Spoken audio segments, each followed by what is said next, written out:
This is not my dashboard.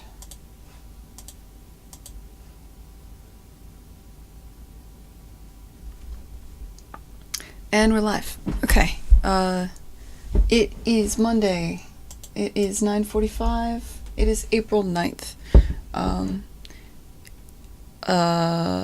Yeah, not much has been going on. I had GDC 2 weeks ago, and then I was sick, and then I immediately had PAX, and now my entire body hurts, and I unfortunately have not gotten much done on anything. But that's not true. I got a little bit done. I'll show you where I was. Last time I streamed, I was working on the paper blowing up against the what do you want to call these? The light stands. I was debating what I wanted those to look like, and I was thinking about how I want it to look when you unlock an optional level. And I kind of tabled that for a bit while I figured out some other higher level stuff. Because this is something I could work on while streaming, whereas there's other stuff I can't, because it'll spoil the game. So I went and I worked on some of that other stuff. Oh my god, I'm in rough shape, I'm sorry. The result of that is I finished the path for the trombone. So there's a crypt path with some optional offshoots for the drum, the accordion, the trombone. There's some other stuff going on. When you go into the combo levels, I started specking out what I want that to look like. This is not what it would look like, but the idea is you go around and the you have a second menu screen for the combo levels. I want to finish this up and figure out what this is like today. I think that's my goal. Because basically, when I'm done, it won't look anything like this, but at least the logic for the menu will be done. I want the logic of there's two different menu screens. This one for the main levels, this one for the combo levels where you have all three. And then the next thing after that is figuring out where physically in the space I'm gonna fit the smaller combo levels. And if I get that done, then I will have basically put in the framework for the world map. So that'll be good. It'll at least you won't have to rely on doing this in order to play the game. You'll have something much closer to the actual game. So that is the goal. Hey May, happy Monday. And good morning, Tom. This is going to be a very slow start, guys. There's going to be a lot of coffee. I'm not used to drinking. I'm not used to being on all the time. And I am like done with people. I borderline didn't want to stream today. I am done with people. But PAX was insanely fun. I needed to do this. It was good. I felt like at GDC was almost all business. And you didn't... I hung out with animators, and I hung out with my AAA people, and I did what I needed to do for business. But this time I got to... PAX is cool because there isn't any AAA people there, really. It's almost entirely indies. So I got to hang out with other indies and have a good time. And you need a certain amount of that, you know.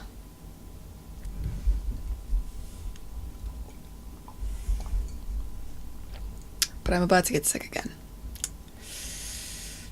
Alright, high-level goals. Now that I've been hanging out with indies and GDC and everything, I've got a long list of people that are willing to play the game and give feedback. I want to get to a point where having someone play the game and give feedback is meaningful. So I want to finish up the menu screen. I need to finish up the menu screen. I need to make the level unlocks more obvious. Doing the stuff I was talking about before with the paper and everything. And there's a lot of things I know are problems that I really would love to tackle before I show anybody. Specifically, it's very difficult to see the grid through the negative space. I need to come up with some kind of art solution for the clouds that isn't this, or for this fog layer that will better represent the grid. That's pretty high on my list of things I give a shit about. So I'd like to do that. Tell my body it's not allowed to be sick. I don't think my body listens, unfortunately. you probably noticed this is temporary, but I did decide I don't want to go with the mic. I want to go with something else. I felt like this fits the kind of grid-like theme a bit more. When it's done, I think it won't look like this. This will be basically like a black silhouette that's backlit with God rays coming out of it. I think that'll look cool. It'll obviously, like, I'm going to grow this a bit so the lighting is hitting this from behind. And you get kind of like God rays coming off of it. And then when you go into the other menu, it swivels around. And then when you actually play, it falls flat against this element. And you play on top of the music stand. That's going to be where the final combo levels are. That's the goal. Hey Pete, what's up, man? It was good seeing you yesterday. I no longer have any voice at all. Like, my voice is gone. I'm in rough shape here, man. Not even sick, I just can't talk. Yeah, it was cool seeing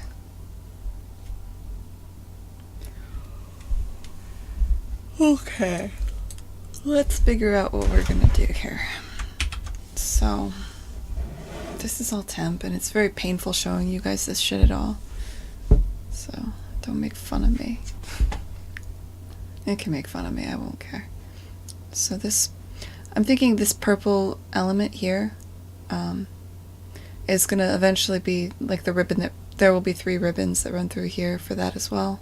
And it's also gonna be the, coming out of the back of the music folder. Like as though you take the music folder, close it, and bind it up. I'm thinking, like I said, this will be more of a backlit, so this will be kind of like a silhouette with God rays coming out of it. It'll be backlit by this lighting fixture, which needs to grow so that these two shapes aren't fighting. But none of that's necessary right now. That camera movement will be totally different. Music stand will turn and fall down like this. I need you to have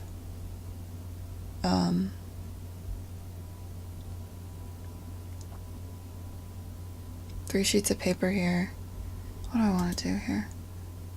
I need to get something a little bit closer to what we're gonna have.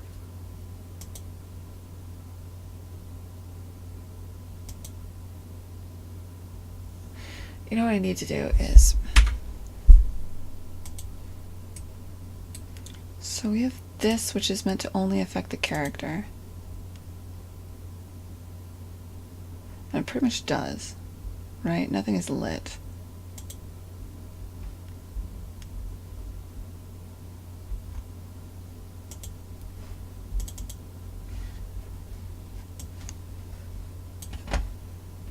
I'm gonna verify what I just said is true. No, the ground is lit as well. So the directional lighting affects anything with the character material, which should only be the character, but is also, I guess, the music stands. And this music stand.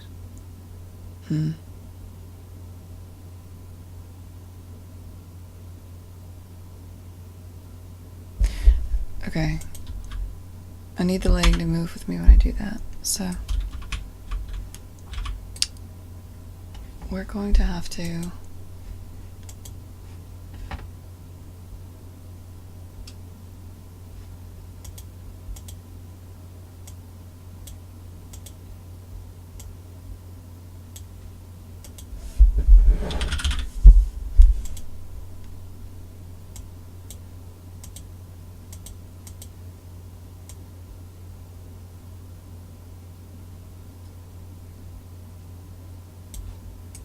shit, where even is it?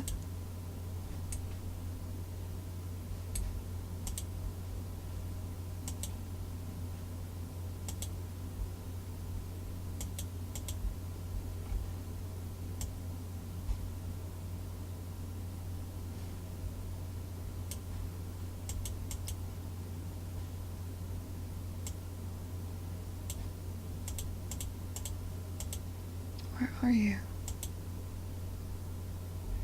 Oh, are you in? Is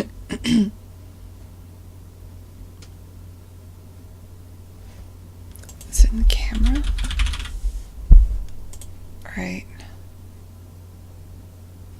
Basic camera.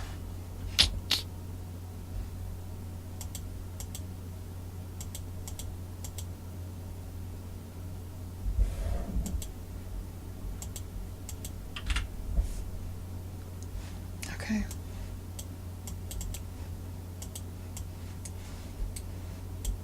No, no, it's not.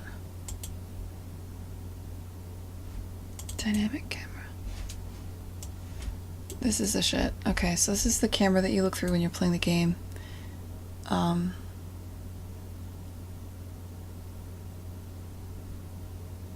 It also has the God rays, and I believe it also has the lighting. Yes. Okay. I need to set the dynamic camera to always be oriented to the main menu.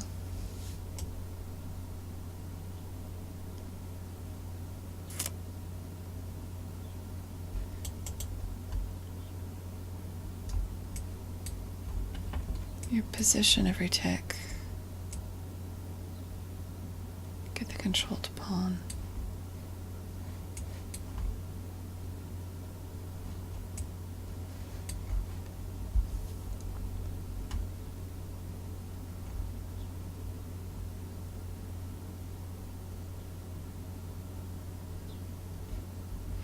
Interesting. I can't rotate the controlled pawn. Maybe the lighting can't be in here.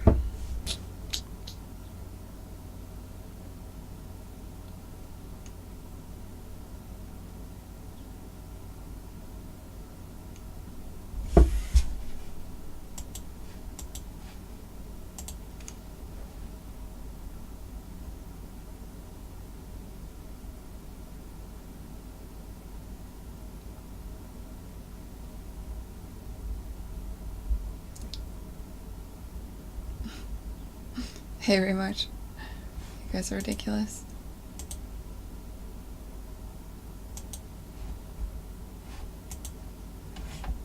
Man. My voice is not holding up anymore. There's so many people leaving PAX to go to London, too. I don't know how they're gonna do it. I don't know how you could do GDC and then PAX and then London. Like, if I don't see another human being for a week, I'd be fine with that.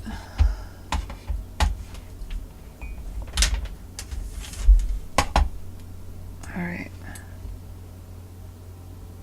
Except for you guys. You guys are cool.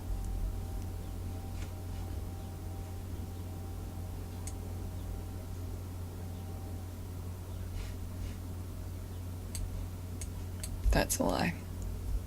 I mean, you're probably cool, but I'm real tired. Oh god, what am I doing? So, you are always going to rotate to track the controlled pawn. This makes sense. Maybe I should turn off the directional light in this when transitioning to the main menu and turn on a different one, or maybe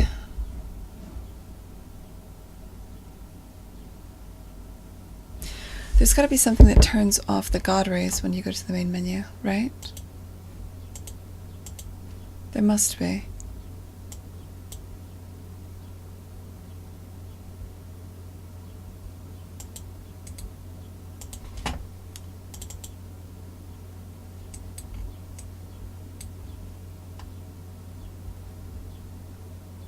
Aim the God rays at the player.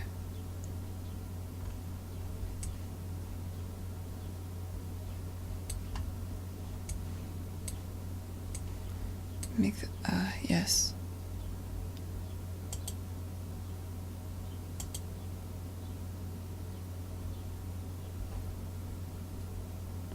God ray materials.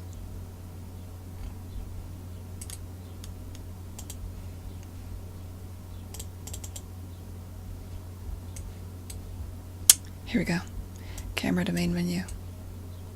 Reset the dynamic camera, update the world rotation. Ah, yeah.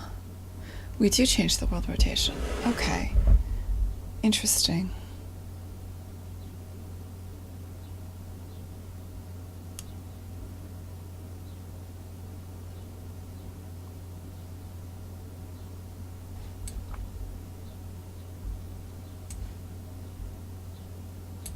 And then this is back to gameplay. Okay. So here's what we're gonna do. When you go to the main menu,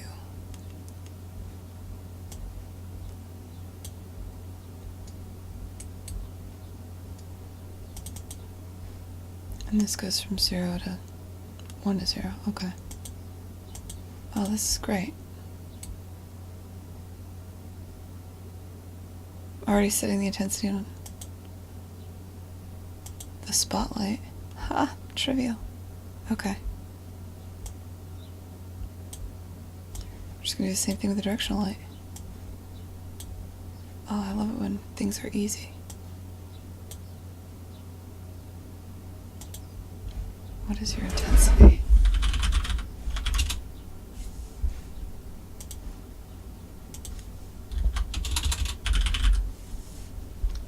.5.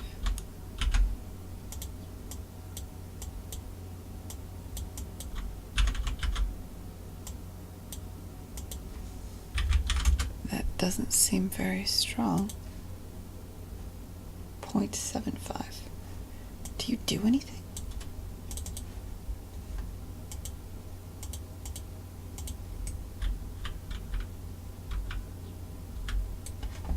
Like if I was to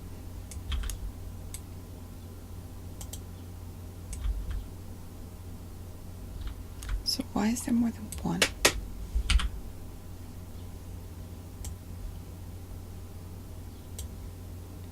Oh, it's marketing.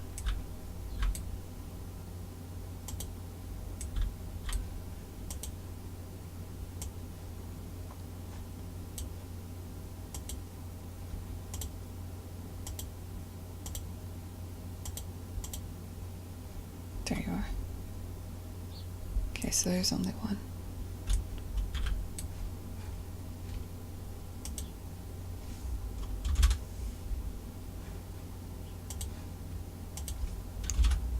Oh, yeah, that does stuff. Okay.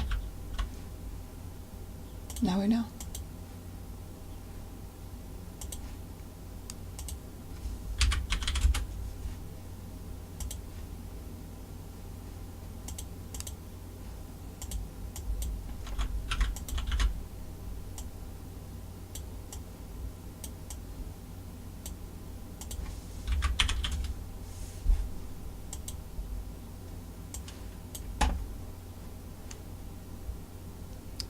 Light.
Ouch, Kiori, you're probably right, man.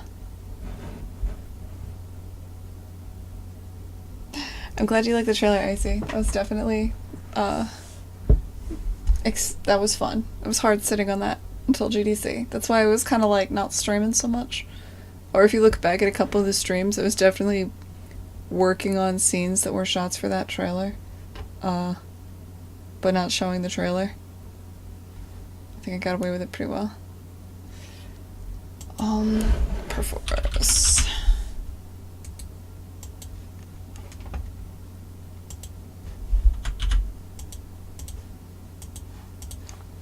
Okay.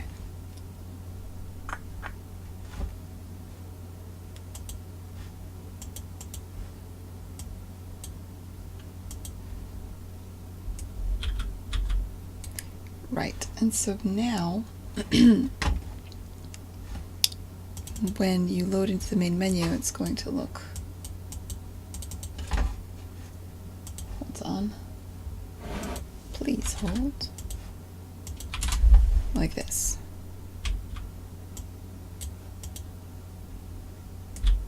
In fact, let me just actually find the main menu can. Where is that? Main menu.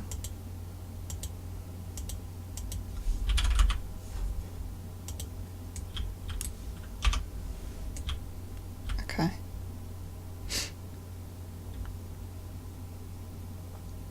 Not sure if that's better or worse, but you know, here we are. Let's just see it.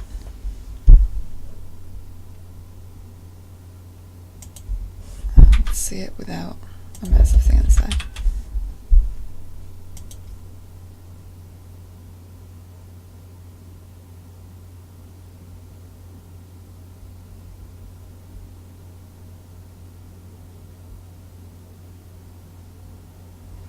So that's eventually going to be backlit silhouette. You'll see that it's silver and that the edges of this are black, kind of leathery.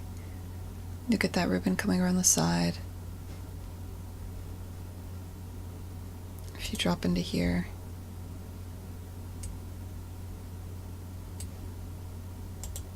see our little darling.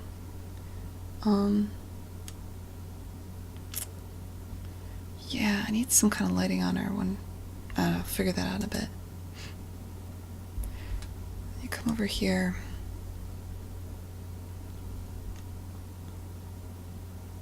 Okay, yeah, I still do need some kind of lighting. Specifically,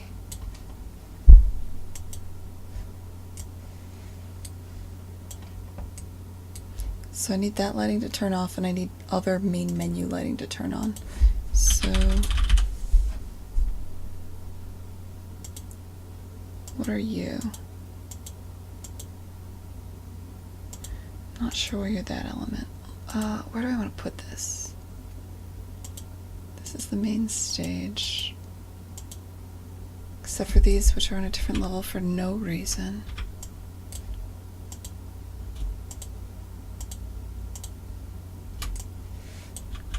Let's just go ahead and say these should probably be in the main stage.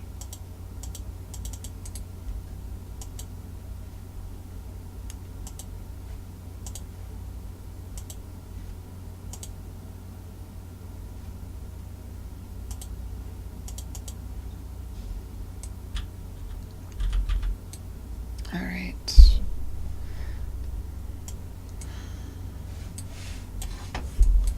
This.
In reality, I kind of just want to paint it for this thing.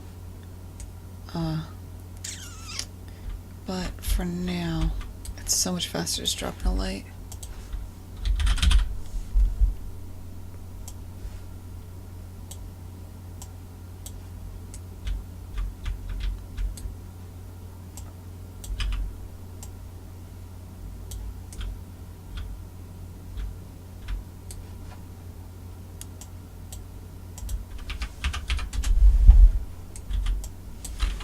You know what? Let's do this right. Spotlight.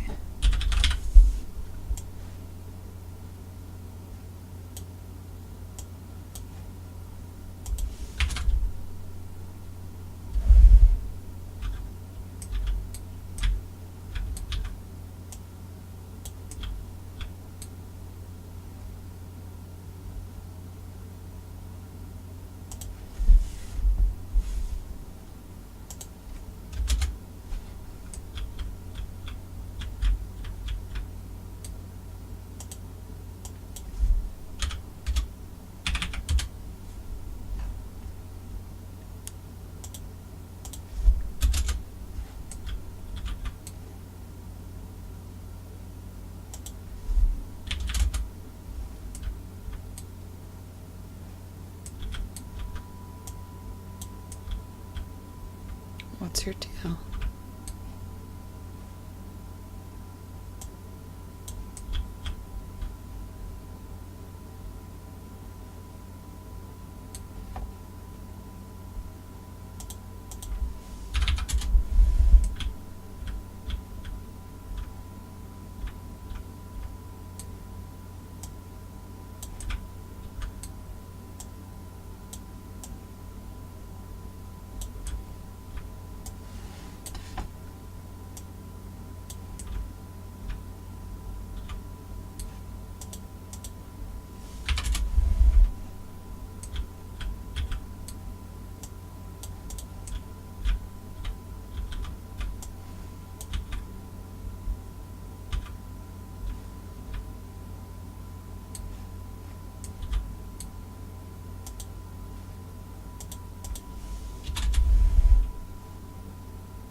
Hey, Optimal Prime reviews. Sorry, let me catch up on everybody.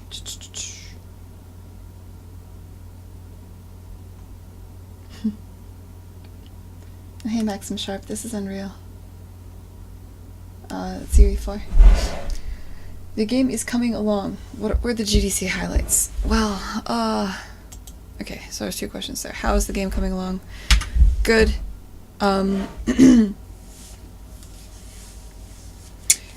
How is the game coming along, and GDC highlights kind of roll into each other in a way. So, for a long time I wasn't really sure what the timeline would be for development for this game, because it's something I'm doing in, like, my free time. I went to GDC, I had a great time, I gave 2 talks. I think they were both pretty good and well received. I showed the trailer for the game, I did a Twitch event. I was insanely busy, I ran around, I burned myself out pretty hard. Got to meet a bunch of people. We pitched at work. I work at the Molasses Sled. We were pitching our larger project at GDC, and that went very well, to the point where we're getting term sheets now, and now we're in the place where we're like going to start comparing offers over the next month or so and deciding what we want to do for the at work. There's a lot of questions there, like, do we do open dev? Do we not? Which offer do we take? And the terms of the various publishing agreements, things like that to look over. So we're thinking on that. Because that, depending on that timeline, that was going to kind of change what I do here. And I spoke with the team, because this is kind of always the plan. Now that it's looking like we are getting funded, everybody's going up to working full-time again and taking on full-time salaries. And I'm actually doing the opposite. I'm dropping down to half-time at work and taking a half salary and contracting out animation. So I will be half on Kine and half at the Molasses Sled for a while. And I think what I'm going to do is, based on what I think is the most, this could change, but based on what I think is the most likely offer that we take, I think what I'm going to do is work half-time on Kine through this summer and try to kick it out before the end of the year. And I think that'll be nice. I want to basically crunch out on this project, wrap on it, rest a bit before we crunch hard on the larger game at work. You can't really crunch on 2 games at the same time. So the various timetables, like, I need to finish this before shit hits the fan at work. Does that make sense? And because of that, you kind of work backwards from that to figure out what you need to get done and when, and that's sort of where I am with the project. So that's the goal right now. We'll see. maybe, and all this is subject to change. But yeah, it's been extremely exciting. It's been good.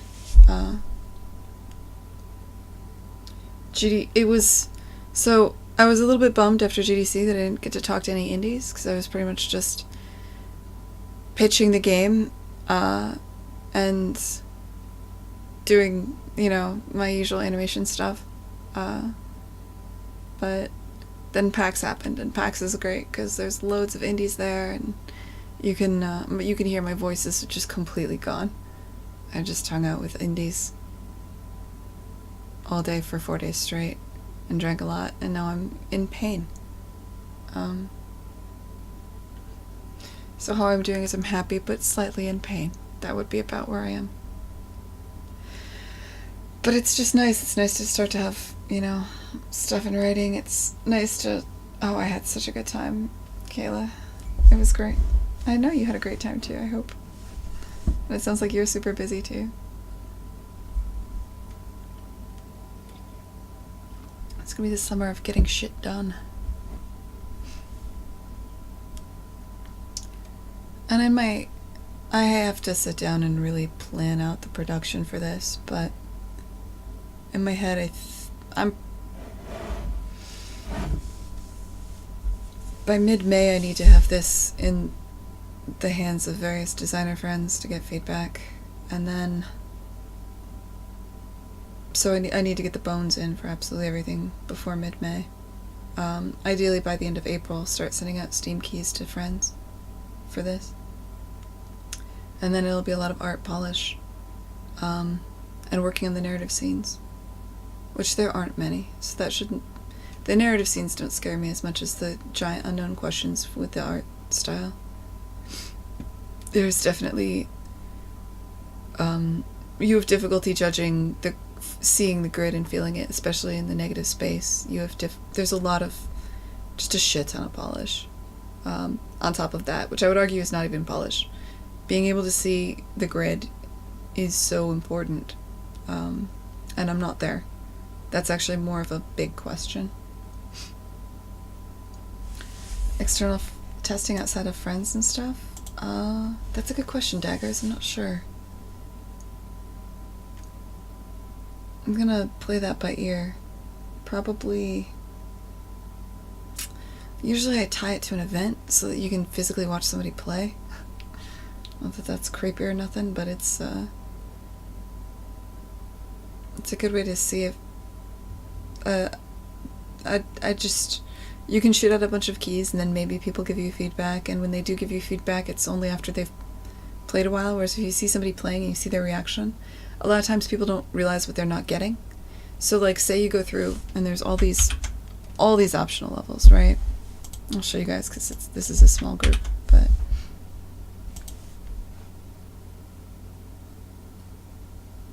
In this particular save file, I've unlocked a couple of them already.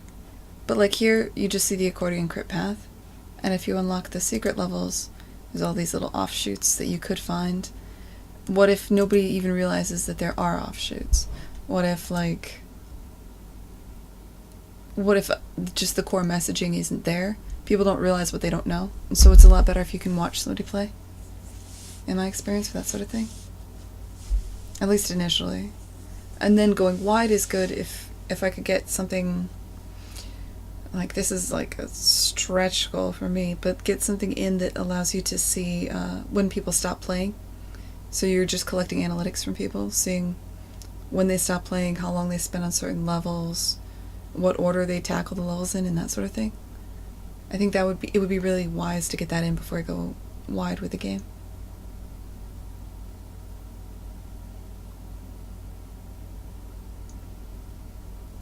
Yeah, Daggers, I think it actually totally depends on the type of game you're making, too. I think specifically systemic games, you almost immediately want to get, collect metrics and data.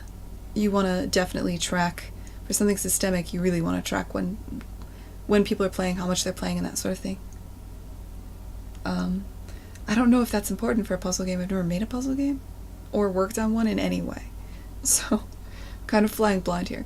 Probably just going to ask my designer friends when they would do it. Because your temptation is always never, right? Like, never. never let anyone see this, it's not done yet.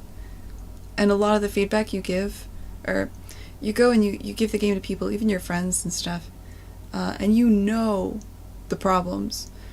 And it's just like draining having them tell you the problems that you already know. But that's also important in a way, because sometimes they won't. If you give the game and they don't say the same problems that you're thinking in your head, that's a sign that maybe you're wrong. It's actually good, even if it sucks, if you give the game to people and they tell you what you already know. At least that means you're on the right track. That's beautiful, Raymarch. Never give it to anybody. Long after you're dead, they'll release it to the world. Your descendants or friends or somebody will unearth it. And then it'll be this, you'll have been this, poor starving artist that made a game and kept it on his or her PC forever. And only posthumously will people know of your genius, Raymarch. I made an early access launch of my game to itch.io, which in retrospect was great. A couple of hardcore players gave me great feedback, which polished sorry, I can't read right now. Which polished the product for the stream release. But they had a bad strategy for other projects. Yes, I think anything that's spoiled by narrative, for instance. I think in general, Twitch has destroyed... if you watch Twitch, you can totally spoil a narrative game.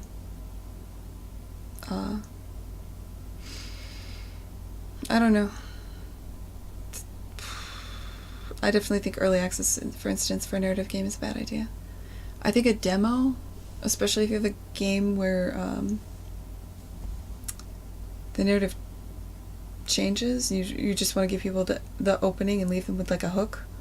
I think a demo for a narrative game could be a really good idea. So if you release like the first part of a story on itch, I think that might be smart.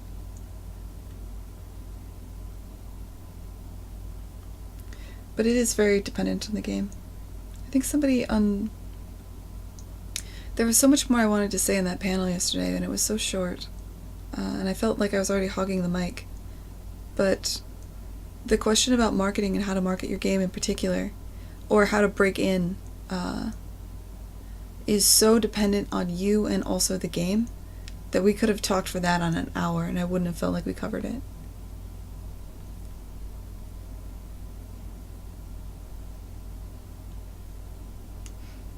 Yeah. Testing is definitely an art. There is definitely... It can be very useless if done poorly. Depending on what you're trying to get out of your playtest. I'll admit, it's a little bit harder right now because I just don't know what I don't know right now. Like, when are you going to make it wide? When does that make sense? Fuck, man, I don't know. I think I'll probably figure that out when I get there, probably. Hopefully. Maybe. One would hope. Let's take a look at what this looks like. God. Body hurts. So, what's going to happen is this camera's not going to suck. You're going to fly in. This is going to turn around. Lock into place. These pages are going to come out. There's going to be maybe like 3 of them. So let's do that. This is not animated right now. This is just definitely super bullshit, by the way, guys. I should key this. So like this is when it's here. Actually go into a compo level. I think it drops down, but okay. Yeah, I probably lost work because I was dumb.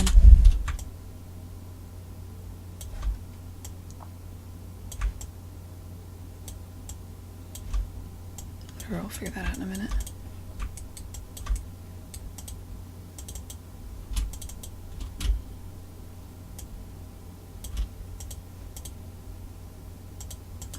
God damn it, Maya.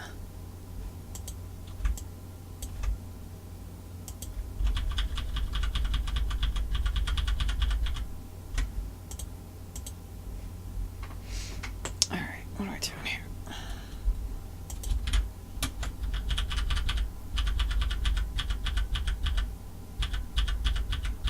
Was I thinking when I did this? The answer is no.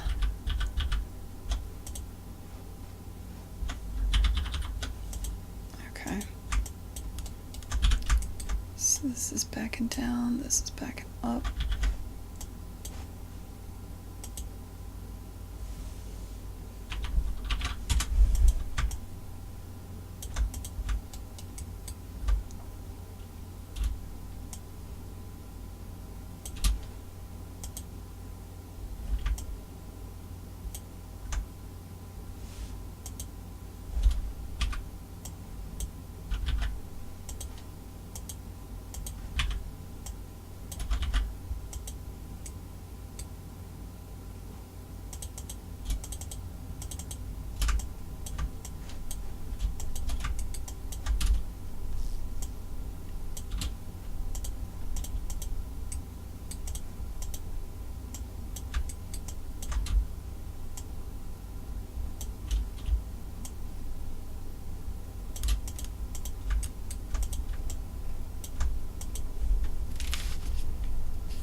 Wow, there's some serious construction. It feels like an earthquake.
Okay.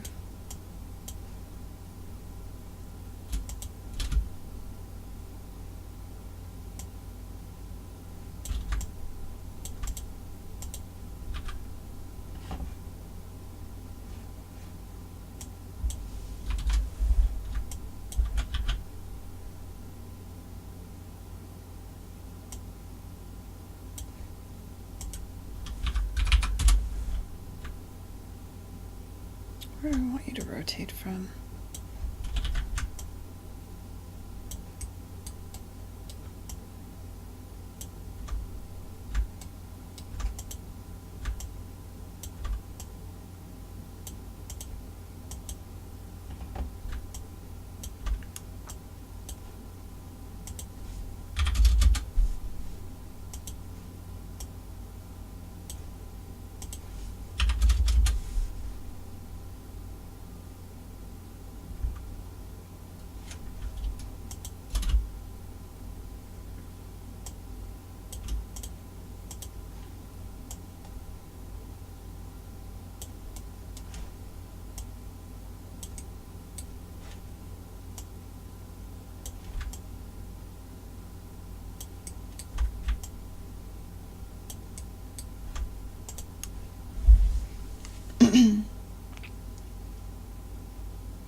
Don't release it after your death. Very much. It will go down in history. It won't go down in history. No one will know. You just want to make gifts and pretend to be game dev. You know, Bithell told a story about like a rich dude who had like a really successful career, and just like to go around to conferences and be around game developers because he thought they were cool. And he made a shit ton of money in finance or whatever. So that was just sort of what he did for fun, was pretend to be a game developer at various conferences as a hobby. Yeah. So I guess you're not alone, man. I'm in the middle of an inventory redesign for my game right now. Yeah. How hard would it be to release this game for other operating systems? Shit, man, I don't even know. That is something that I would be willing to pay for somebody else to tell me how long it would take to do and possibly also do it. Do I play any instruments? I used to play the saxophone when I was a kid, but not really.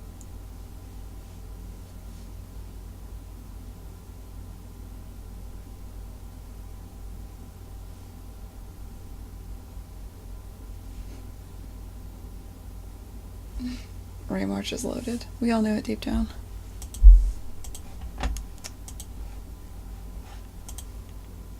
Okay.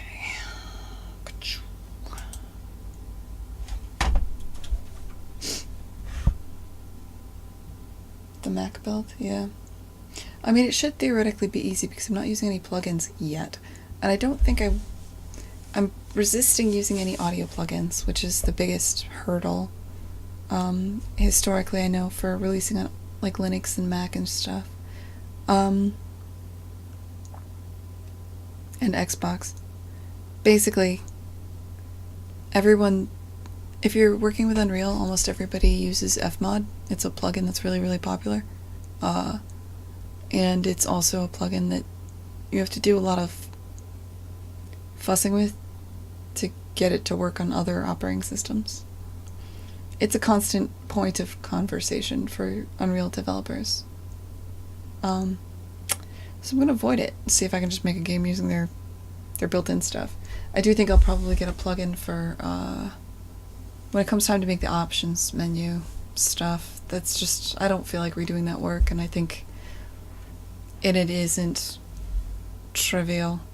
And there are certain things there that it's just like you need to get into the code, and so I think there's I've heard of a couple of good plugins. I'll probably evaluate some of them, and that will most likely be the thing that makes it a lot harder than to just like hit a button and launch on the Xbox One kind of thing. There's just realities there of like, oh god, I haven't had to profile a game on the Xbox One using UE4 yet.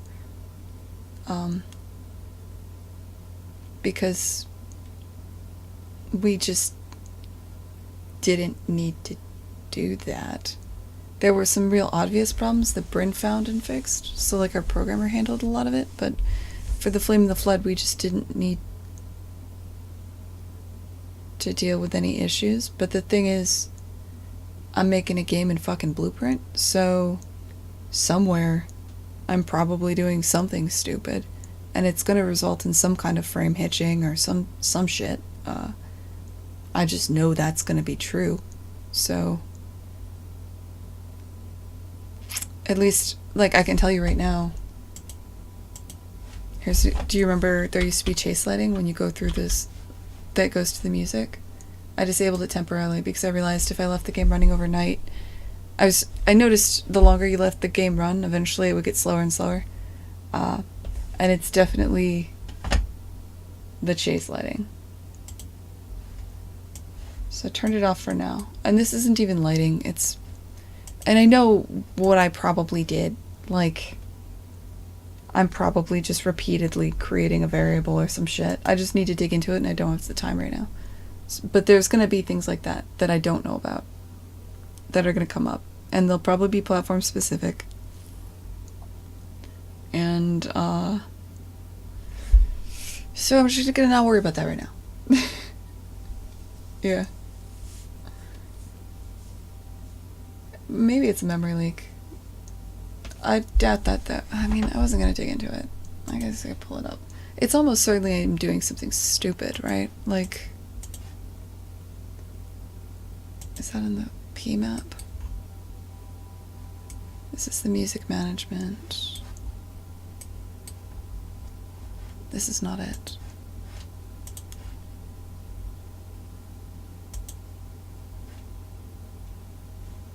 Yeah.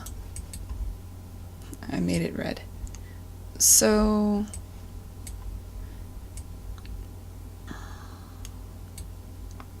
Right, okay. So I was trying to figure out how to... I just turned the lights on and off, and they're not even lights, they're just static meshes, right, that have God rays. Using a matinee? Yes.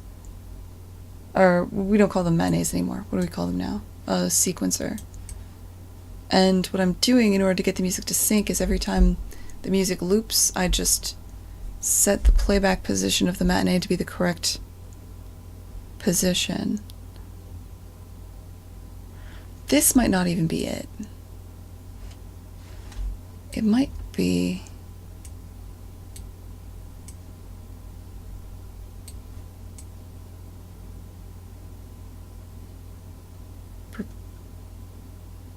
repeatedly setting this variable. I don't know. I'm gonna have to dig. The reality is I'm doing something in here that I should not be doing. And I'm gonna need to dig into it at some point. It's just not important right now. But you guys remember what this used to look like, right? Like, I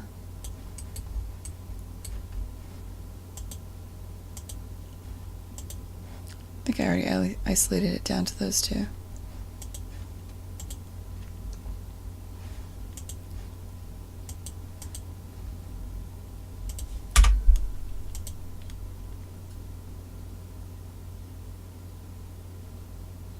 Yeah, so see how the lights are turning on and off to the music now? And it's random, and I was going to go in there and polish it up to make sense later. But yeah, after the music loops about 2 or 3 times, that, like, my frame rate hits fucking nothing. Like, it's terrible. So I just disabled it. And it's something to do with what I'm doing here. What I'm most likely doing is repeatedly getting all actors of class somewhere. I'm doing one of those... I'm doing something stupid here somewhere.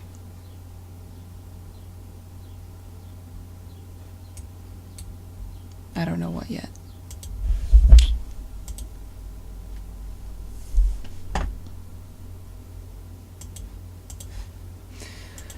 But that is a problem for another day. What was I doing today? Today, for fuck's sake. Okay, look. We're gonna get this done. Enough being tired. Here's what we're gonna fucking do. In the main menu. Okay. So...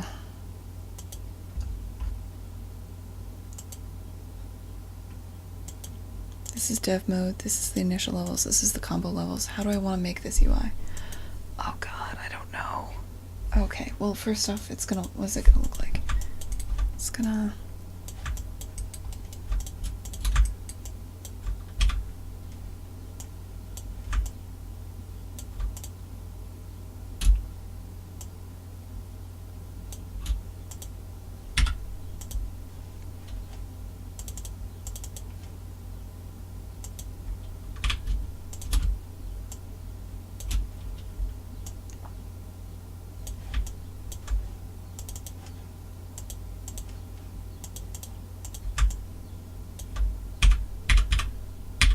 why are you doing this? Don't be like this.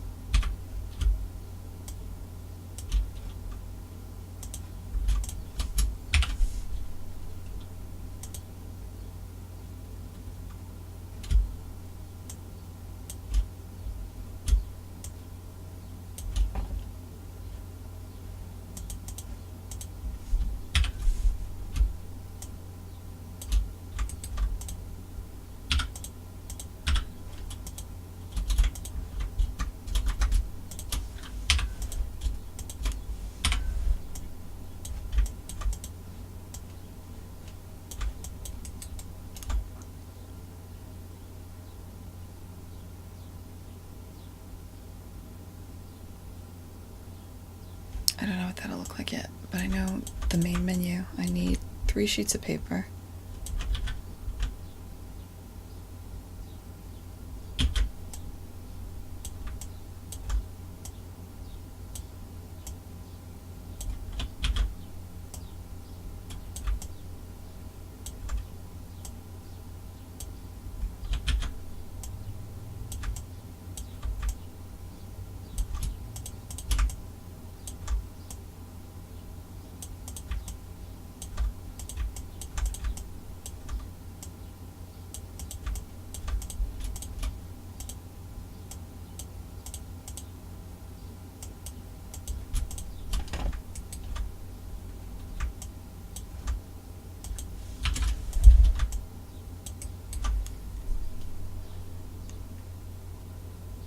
don't know exactly what I want this to look like.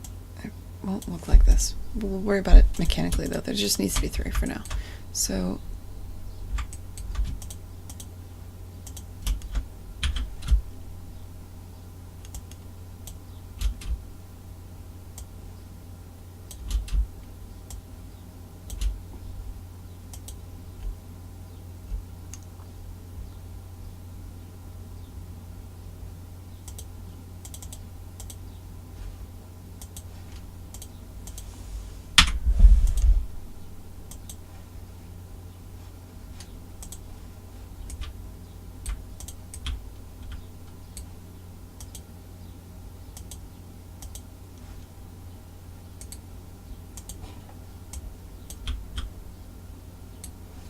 what have I done?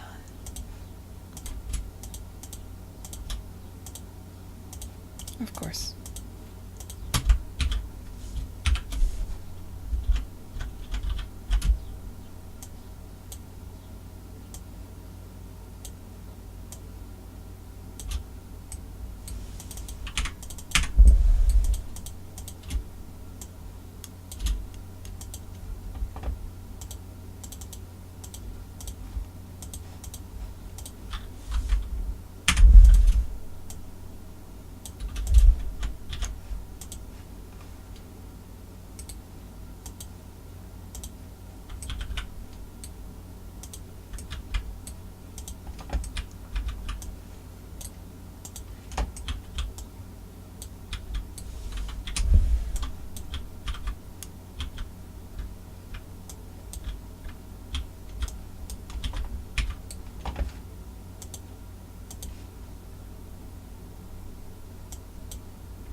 I thought about a binder.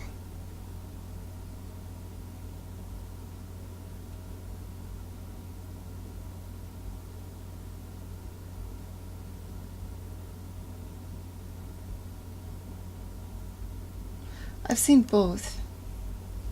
And I think in my head when I was imagining how I'd animate it, like, there's something... The binder was good because it was like... I thought that would be cool because you could see it, it would be closed most of the time, and then you'd flip open and you'd switch between the pages, and then you'd like I could see that working, especially if you want to have an undetermined number of sections or pages. Being able to flip through them would make sense. I personally always use... but I do want the ability of the pages to like fly away for certain effects. Like when you select something from this section, I want the page to kind of stretch over. It's just how I want it to be animated. Both happen. I know when I was a kid I used to use binders for my music, but or not binders, I'm sorry. I used to use folders. Like I'd have a nice folder with a bunch of musics. I don't know, like the songs, if there was multiple pages, would be stapled together and that sort of thing. So maybe it's like half personal experience and half the way I want to animate it. Binder is not super uncommon, though. That does happen. It is trickier to shuffle around things. I don't know. Whatever. Both happen. So, I'm not a musician. Maybe neither happens. Lord knows when you go to a concert, they don't exactly have, like... Well, never mind. So, anyway. So there's gonna be... Alright. I got this bit working. Are you flipping back? You are flipping back. Good. When you're on the screen... How do I want to do this?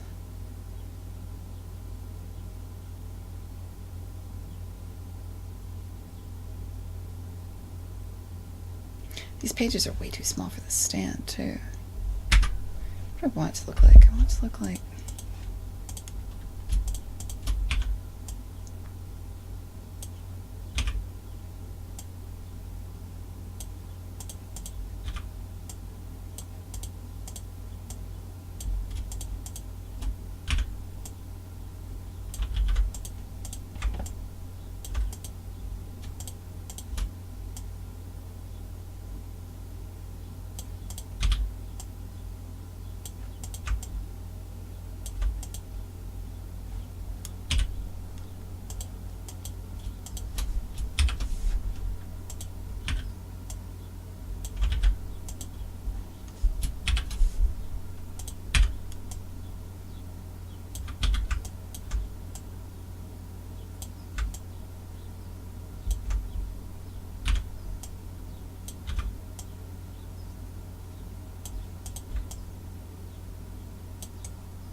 something like that. Obviously the pages will be messed up and stuff, but...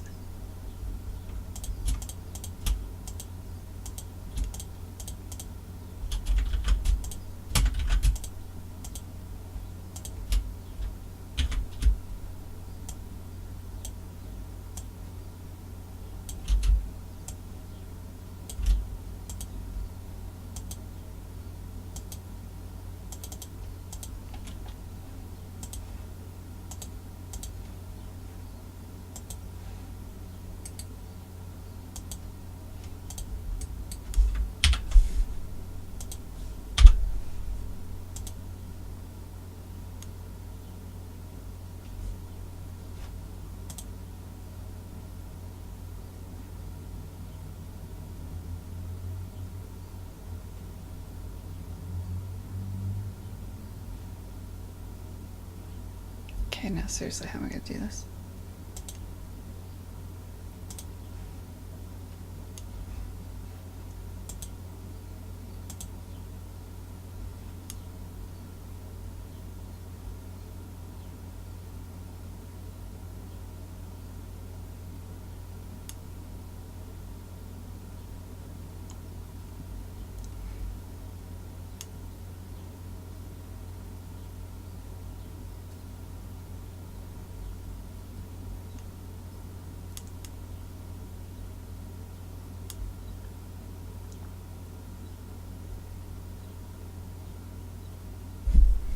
Yeah.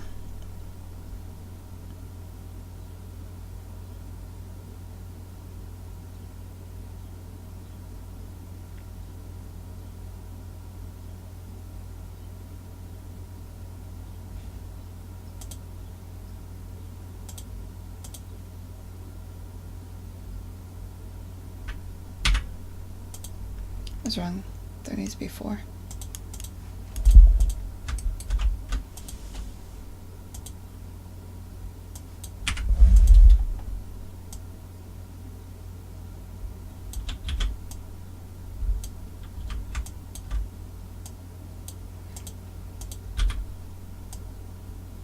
And the question is there 4 with like 3 buttons on each page, or is there just straight up 12 pages and you flip through them?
So you're gonna do these 3 first.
let's just piggyback on what I'm already doing, even though it's kind of stupid.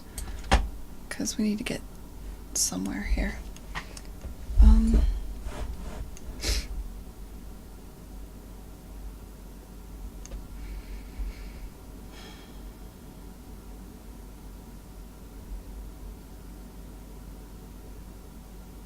Crap, I don't know how. Well, I could make like... So for everything else, the way I'm making the buttons is I actually have a block that's in the middle of a level that I just have a bool on that I click, and I'm like, this is the block where you put the button. But there are no blocks for these levels yet. And so I kind of made a bullshit solution where for that big button in the middle, there's just a block here. And I guess I could just keep going with my dumb bullshit. I mean, that's kind of the theme of this stream, right? So...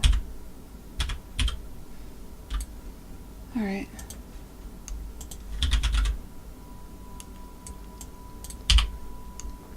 Where even are you?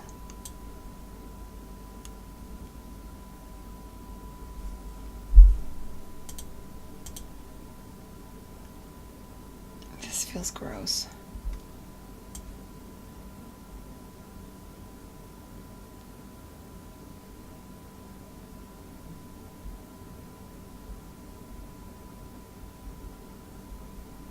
But I do want to tie it to a place in the world rather than...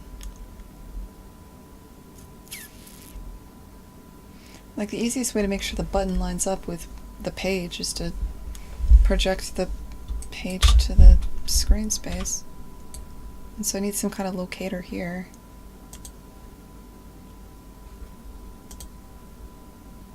Let's at least make some sort of actor that makes sense for this. Like, let's at least make up like a thing. Alright, that makes sense. Okay, so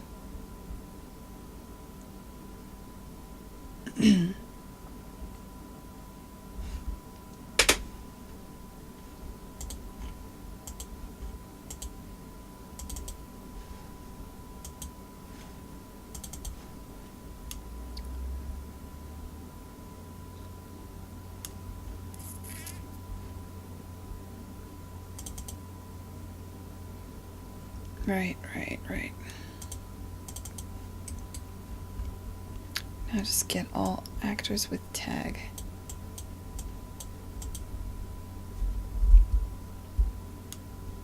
And it could be any actor. So, I don't know, let's use a scene actor.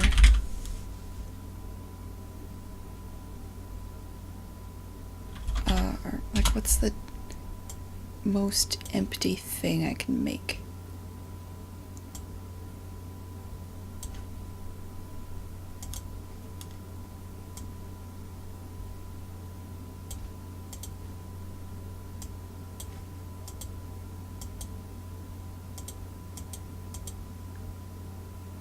Empty actor, but I want to see it.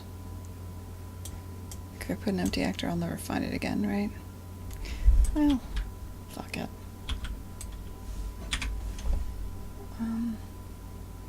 Where are you right now? You're the main menu.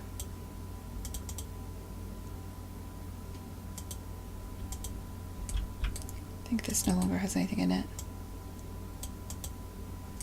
Oh, it does. Weird. Those can die. Oh, you know what? Let's not deal with that. Wait, yeah, let's deal with that. What the fuck are you doing here? Who are you? This is old as shit.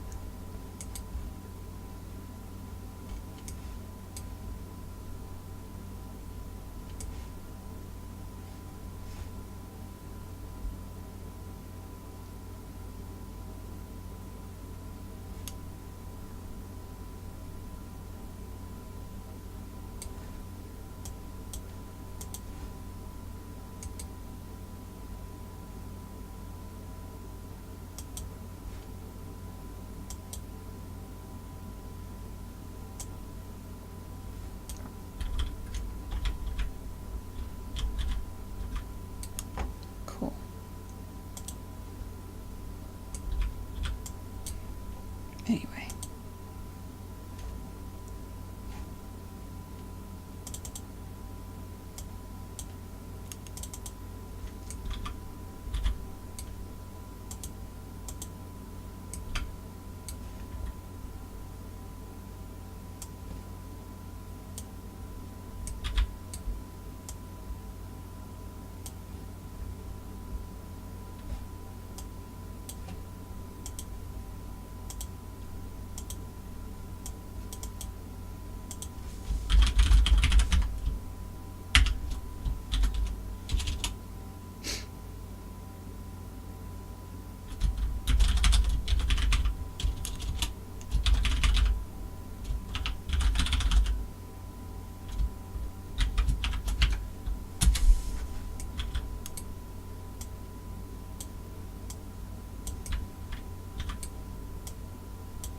You know, I could just piggyback on what I already did.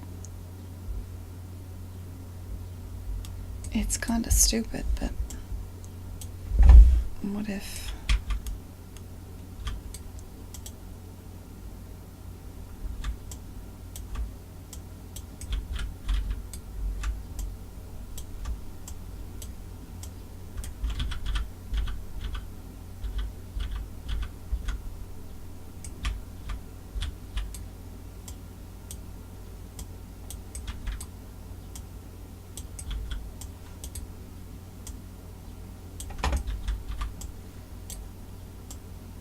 just put a block here so you're hidden in game.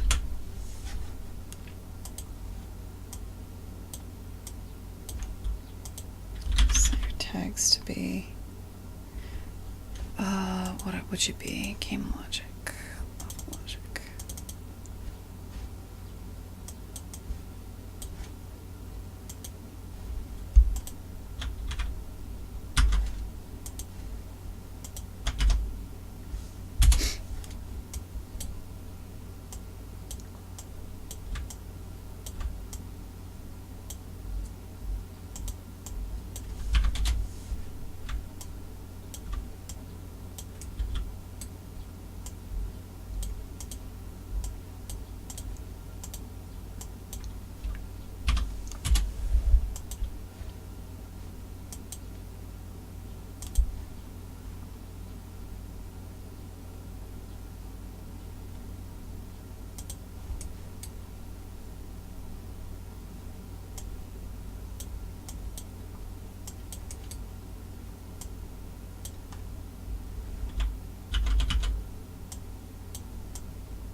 I missing?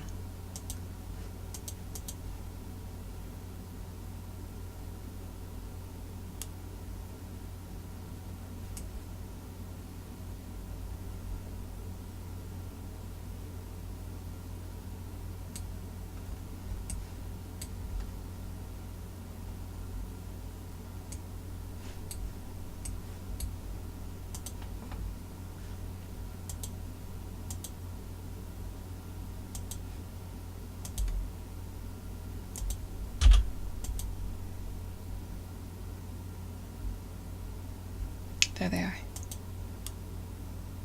Okay, cool. Now all I need to do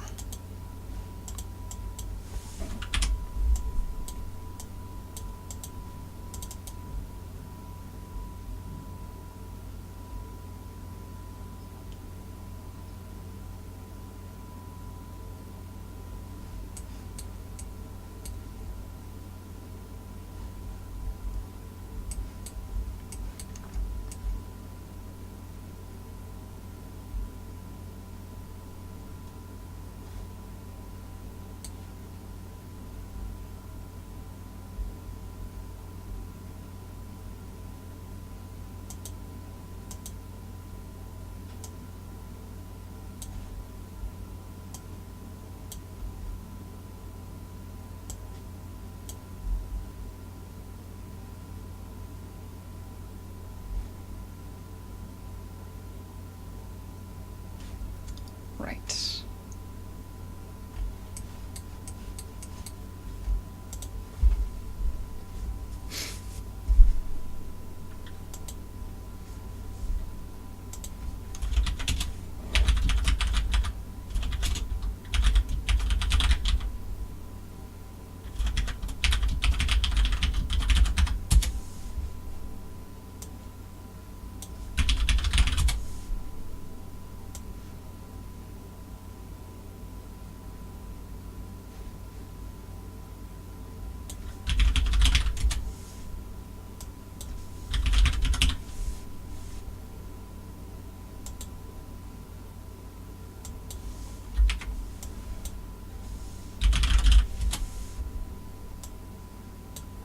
Oh, for fuck's sake.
So now instead of adding the button to the panel that I'm using for the main menu, I'm adding it to a different panel that when you switch cameras from one view to the other, it collapses all the buttons in the main menu and it shows all the buttons in the other menu.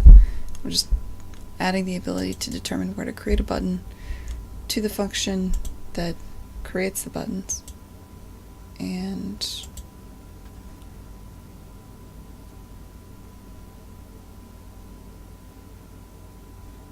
set everything else to be true.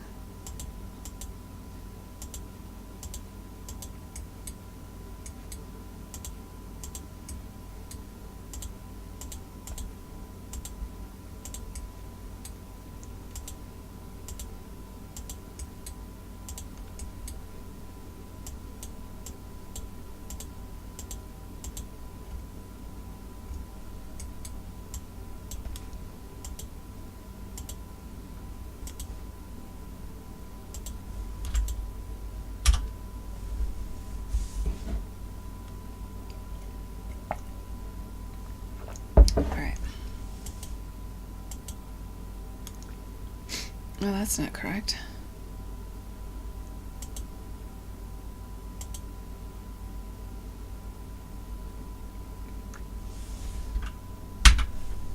I'm going to need you to not do that when you update buttons in section.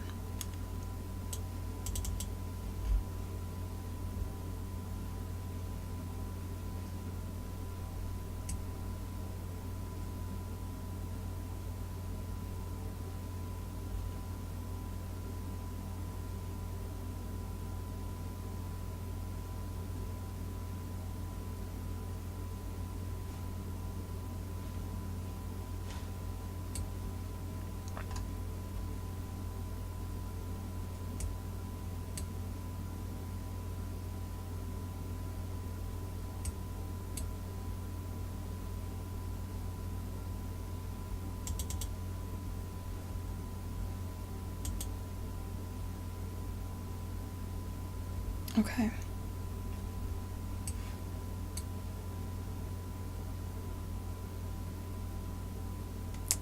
Got it.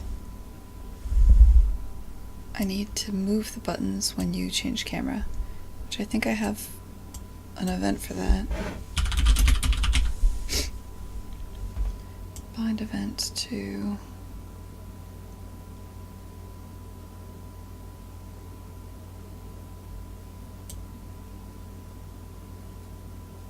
main menu state changed.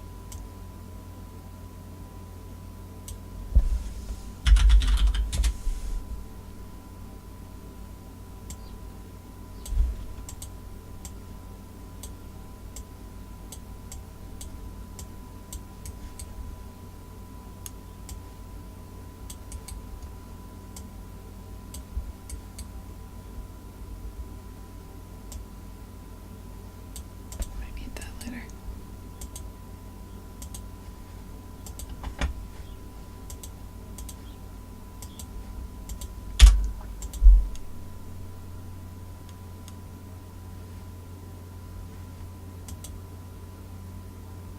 There we go. Now we have 3 levels. Can't unlock these until you play this one.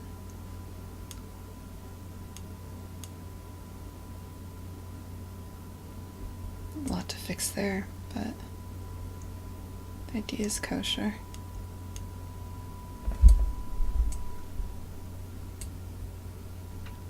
That I need to turn off the new light I made as soon as you go into a combo level. That's important. There's a lot of things I need to change right now.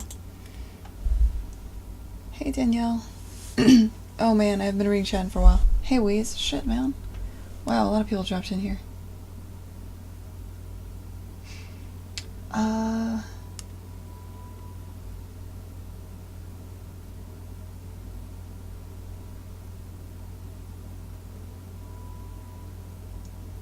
Hi City Nothing.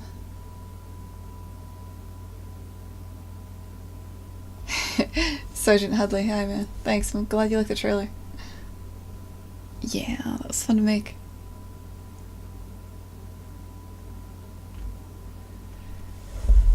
Is this an ASMR stream? Yeah, wow, sometimes, man. I don't know. What do you want it to be? What do you want to do today, guys? You want to hang out? You want to make games? I didn't know you'd be dropping new levels out of the sky. There was nearly 60 earlier? Shit. What can you do? That's fine. I'm not at my best today. They should probably see me when I'm a little more alive.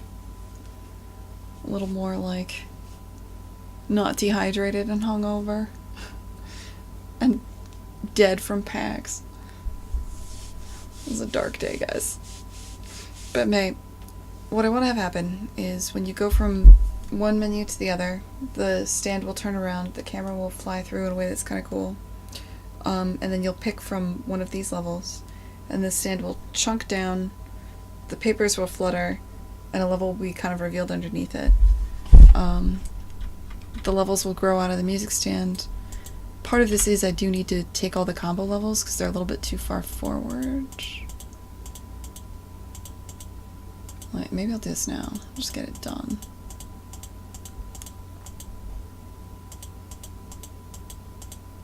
Oh, not these ones. These ones. Take all these levels.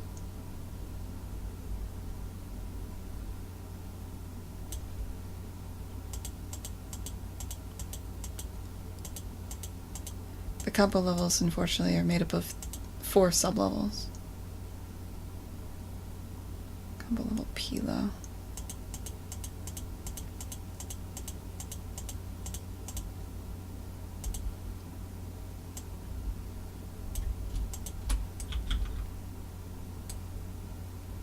Is there any art backdrop for those? Probably not. Let's take literally all of this. Well, let's see here. When you are in your flat state,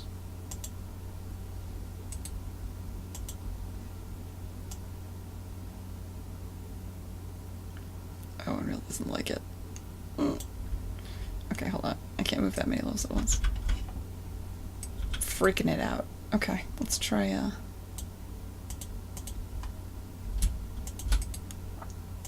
fewer levels at once. Still kind of freaking it out. Doesn't like it much.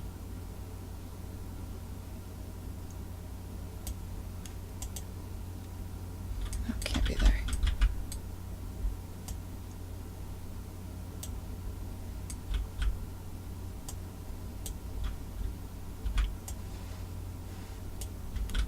Okay.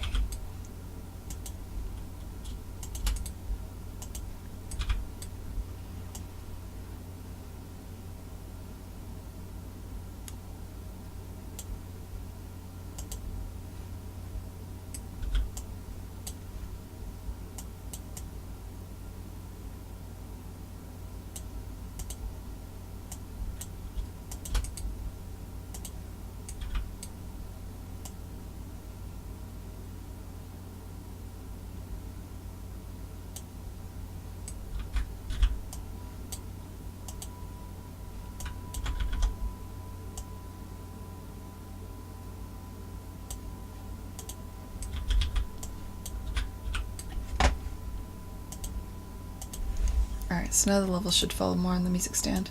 And once the art polishes in, that'll make more sense, I think. Can we go back?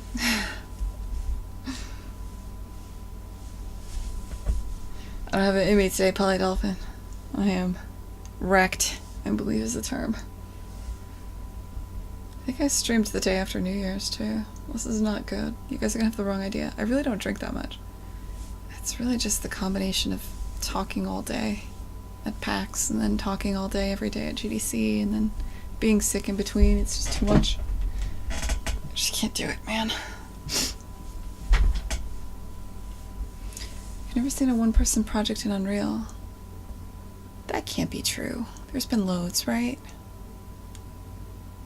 I'm sure there are. The thing is, there aren't that many one-person projects.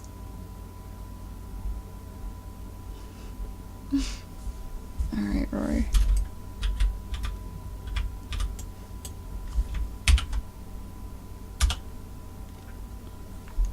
Go be obstinate.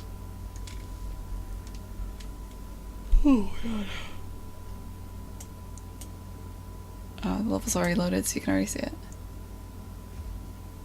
Okay, let's see what happens. I'm gonna delete my save.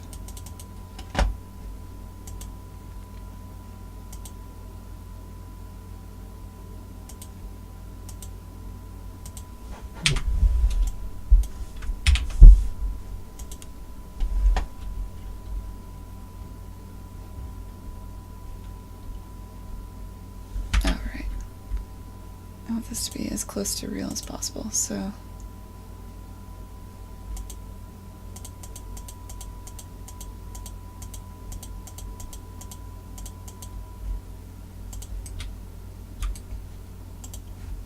music stand's default state won't be this. Let's Let's jam.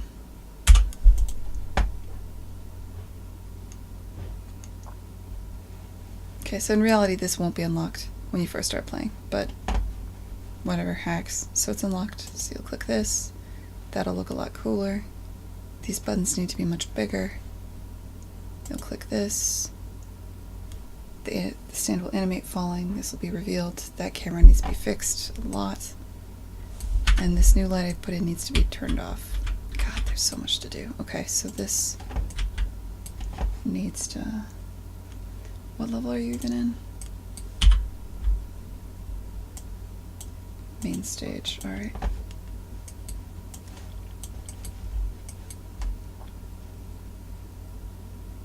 If you're going to a combo level.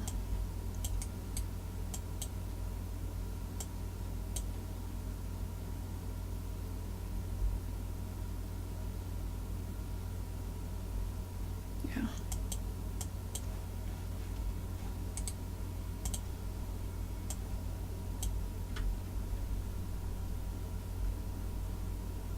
Let's have a timer. Timer.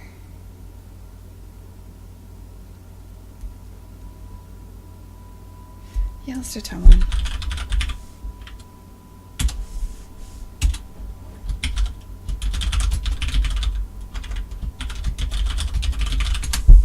This will go from 0 to 1.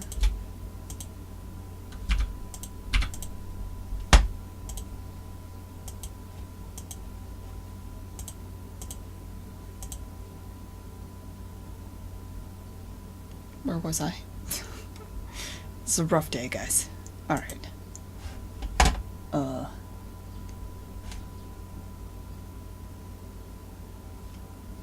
Where did that map go?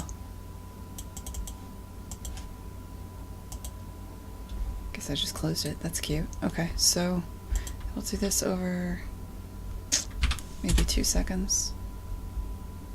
Maybe 1 second. Do 1 second for now. I did it again. Close this. Play this. Let's name this float.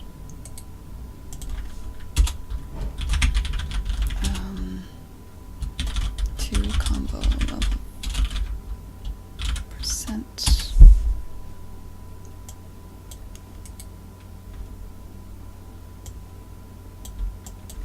Set intensity.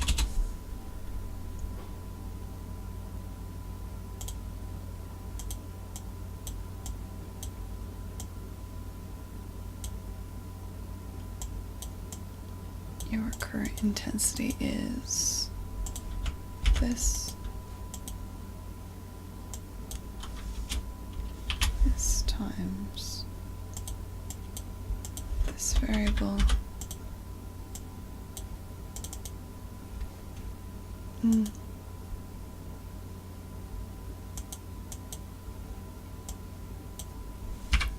One minus.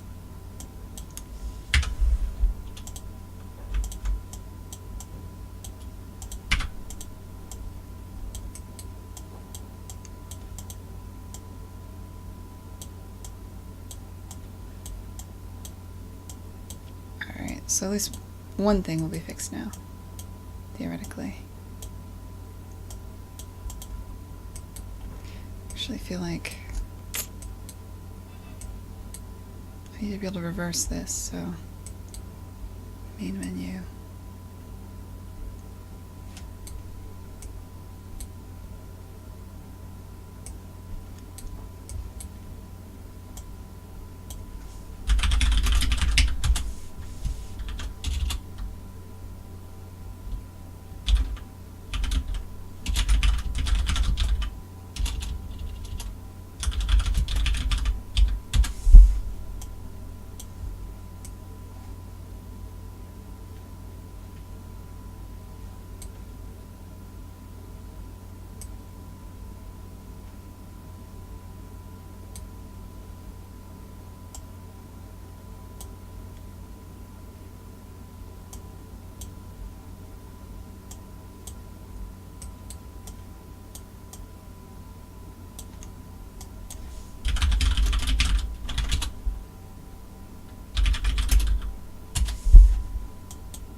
fix one thing.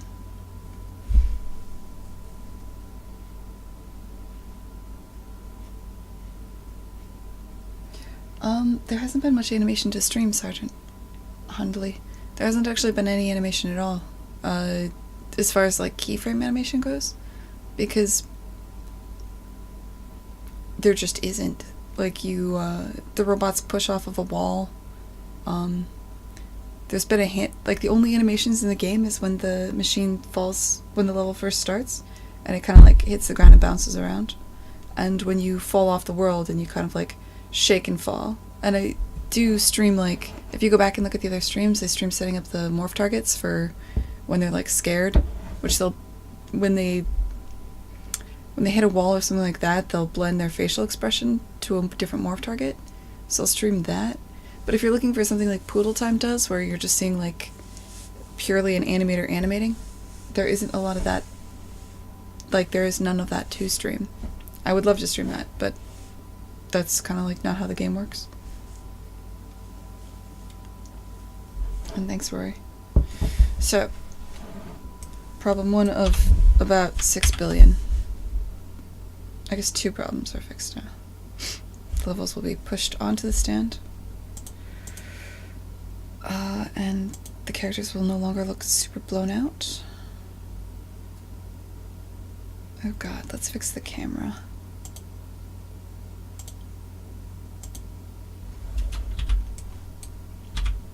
Like, this stuff is all procedural. Oh, I guess, I mean, you could consider this animation, but all this is like, it's a curve I made in the engine that literally lifts you up and down, right?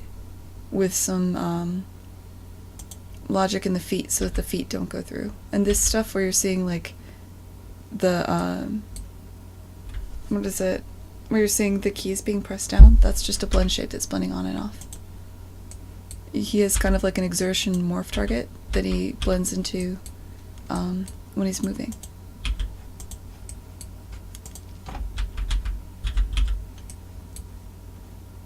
So technically there's no animation in this at all.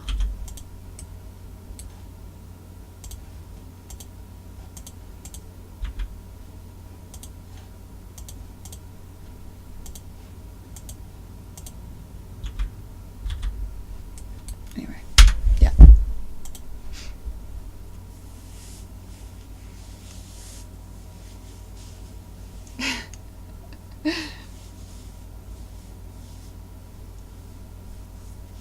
I guess it moves. I stream setting up the movement.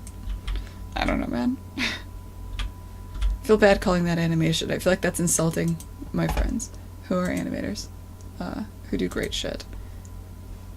And also, I animate most of the day. What the hell am I talking about here? Okay, so next, like, the camera, I can't handle that. That's terrible. Why does the camera freak out? So when I go, it's almost certainly in here. The UI to gameplay HUD. What do you do?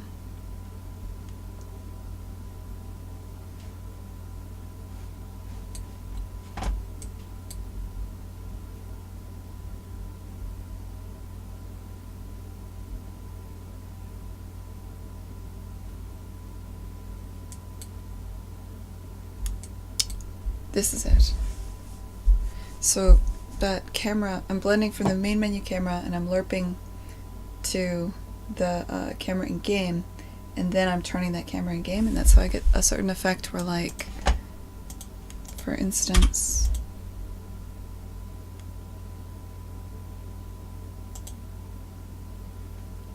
oh, what's a good level for it? I don't know, maybe this one. The camera moves towards it and then turns, right? For levels where it needs to turn. So what it's doing is up here, it's lerping, because before I didn't have this view, it's lerping to that location and then turning, which is terrible, right? So what I need is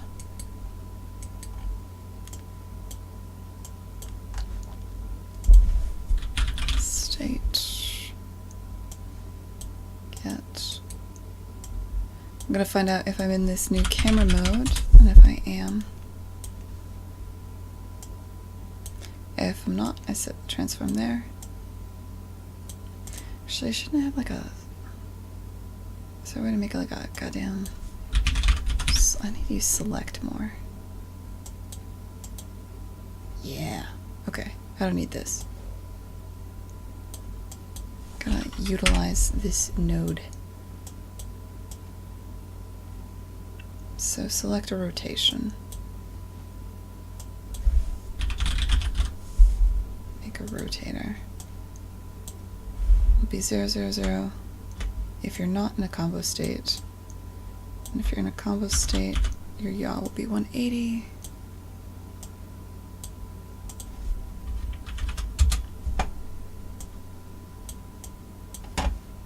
There we go.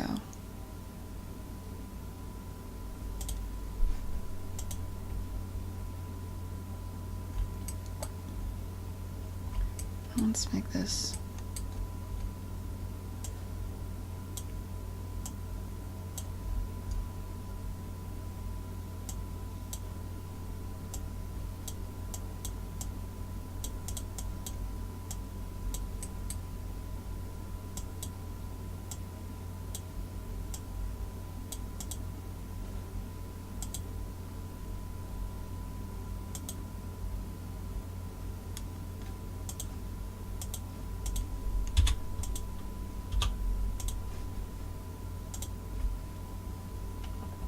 Do you work at Pixar? Wait, what the hell?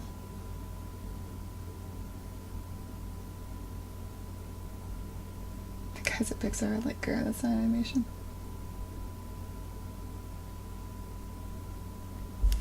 I've been working on this game since, I want to say like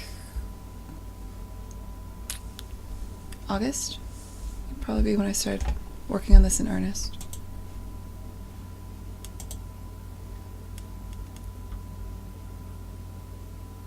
No, that's still happening. Why is that happening?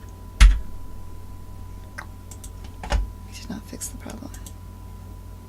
I was weirdly confident that would work. So...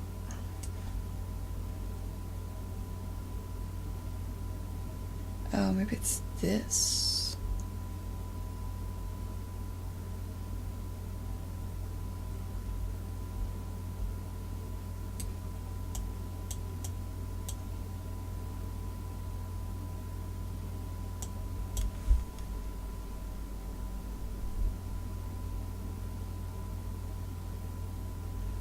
Yeah, so this does nothing actually, what I just did there. Cool, okay.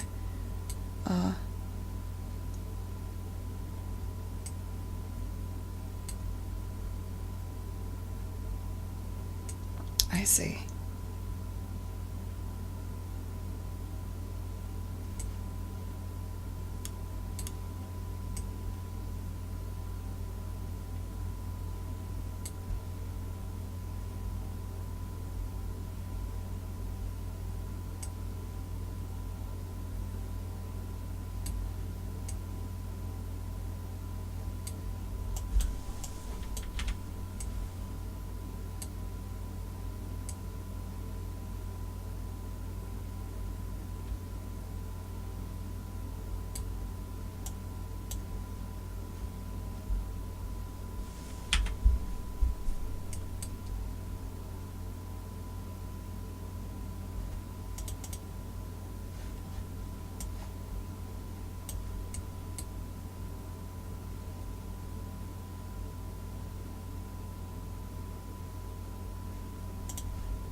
doing?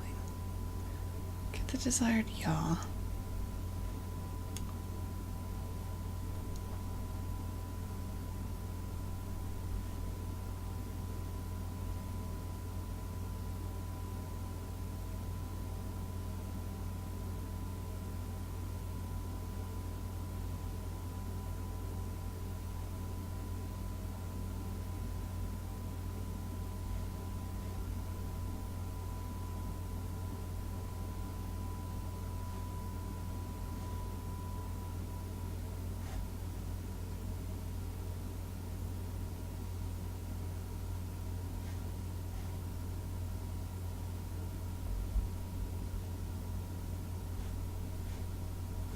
Dude, what the fuck even is this?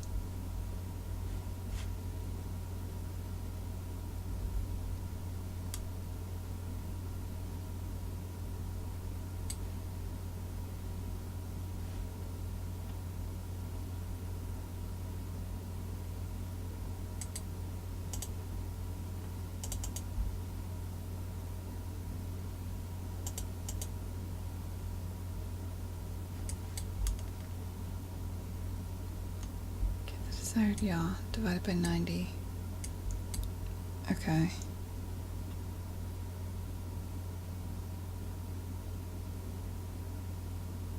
This will put it on its axis.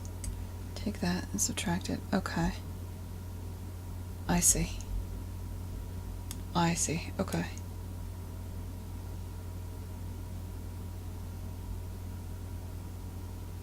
Okay, so when we zoom in initially... Interesting. I wonder... Yeah, I can see why I did that. Okay. Okay, that doesn't help me though. So...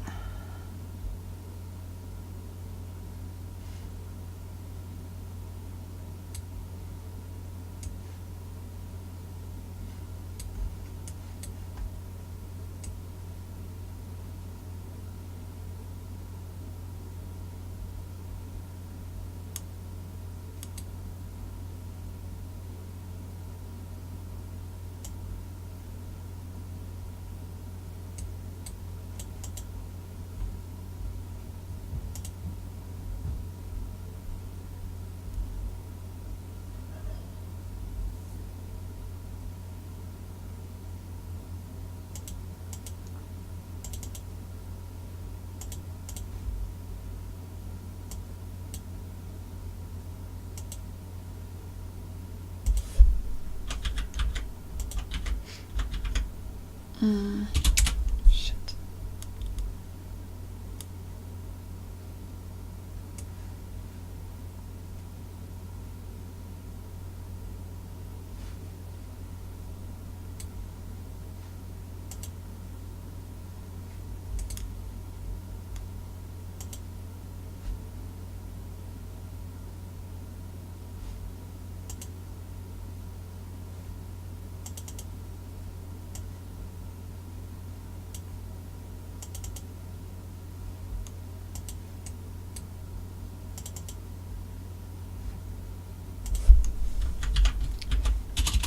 Change starting rotation.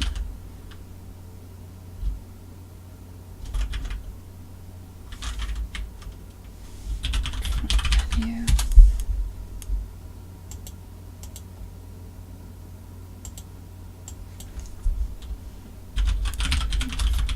Default menu. Alright. Select.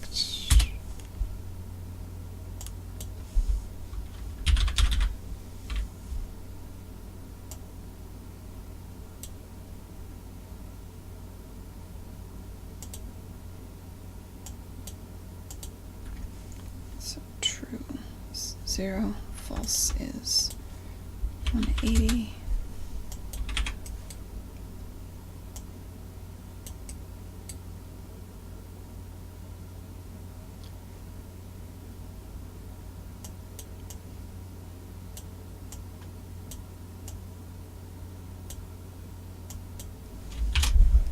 Plus this.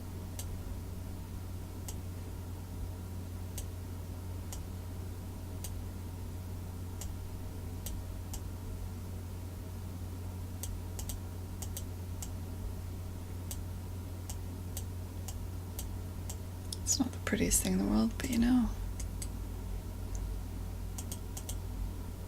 That might work.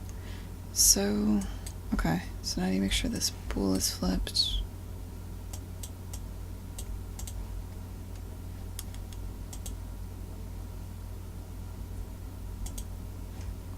Maybe that'll work.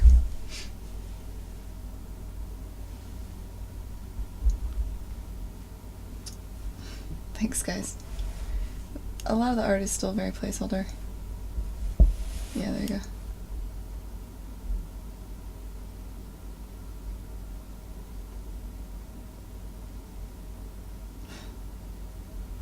I don't like spaghetti. Italian food is delicious. Get with it, guys.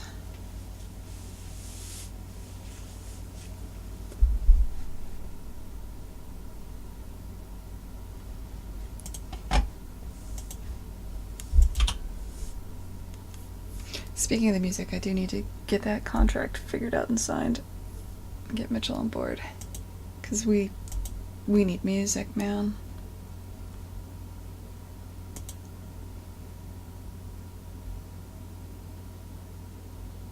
Ah, god damn it.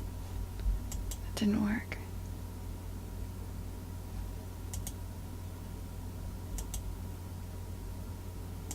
Oh, and this isn't coming up again. Oh, this is terrible. Okay. So... oh, so many problems. Okay. Why didn't... Here's a biggie. Hold up.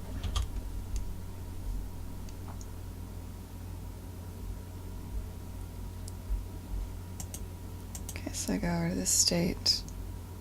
Play a level. Obviously this won't look super broken. I go back to the main menu. Oh, it is here. Okay. Go back to here. That's not right. Here. Oh, okay. Well, at least this is all still here.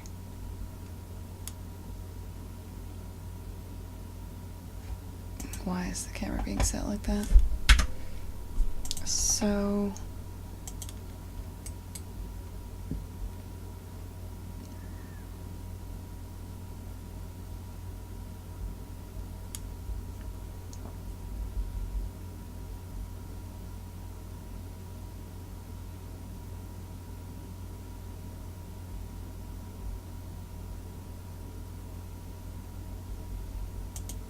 game mode.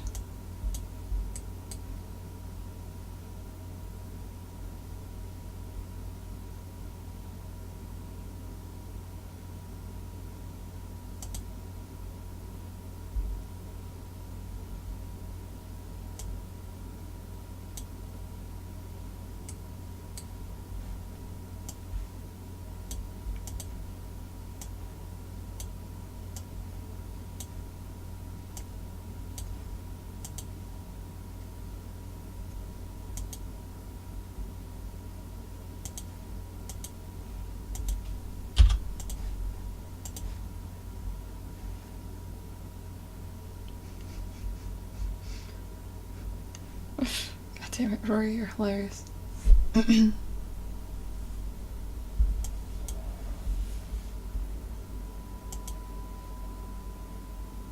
Yeah, let me tell you about the game. Oh, kill me. Okay.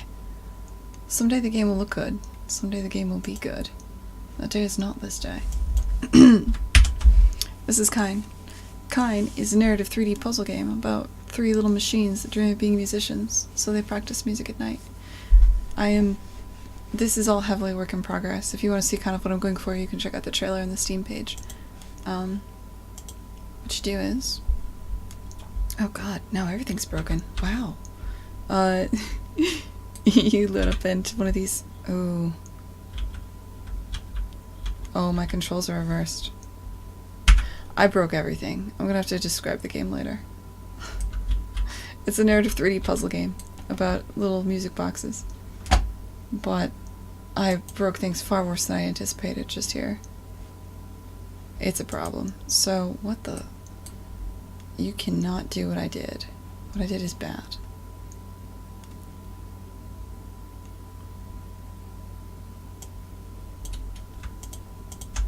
I'm gonna just... In fact, I'm rethinking how I'm doing this entirely.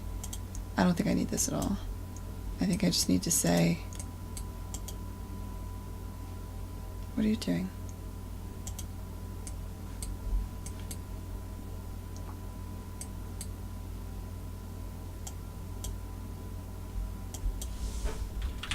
I'm sorry. I'll just scrub the game in a sec. That was horrific.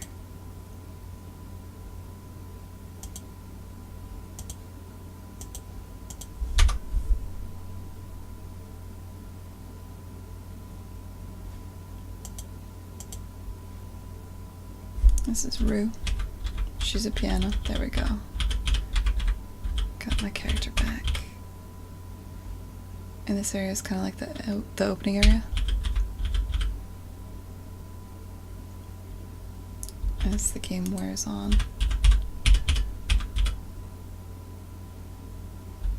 You get to meet some of the other characters here. This is all really temp art and stuff, don't judge. This is Quat. He's a little drummer.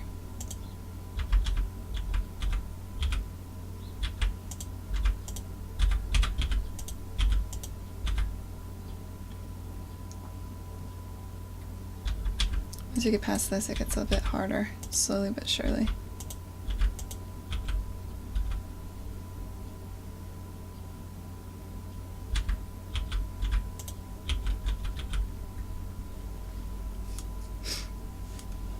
And about here the world starts to open up.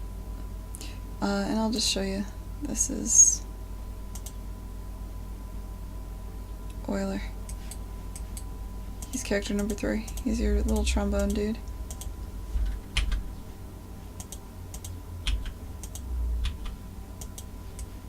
He's a little bit more difficult to work with.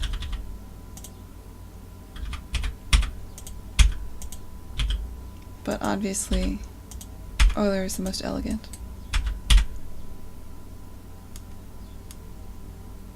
Once you get a little further on, and you've gone through their paths, you get to unlock this stuff, which is broken. But the game gets significantly harder as you go on. And you have to kind of work in concert to get your characters around. And that is Kine.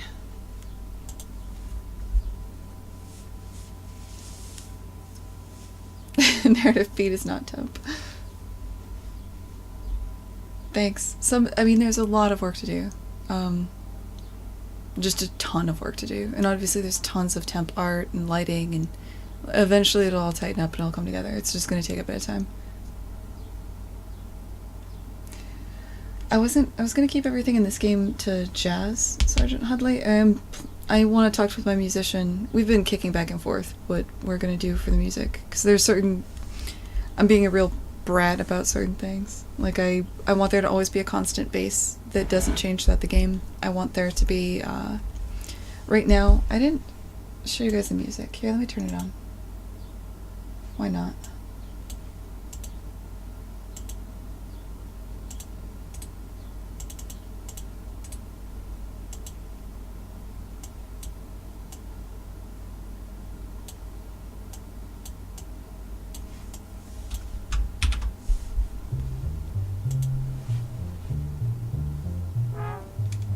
Ignore that part.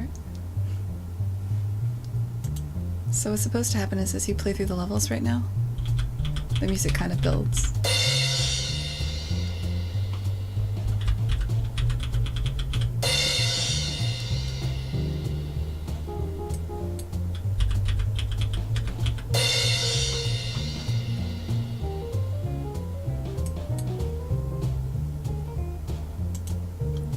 And once you get to some of the more sophisticated levels, like...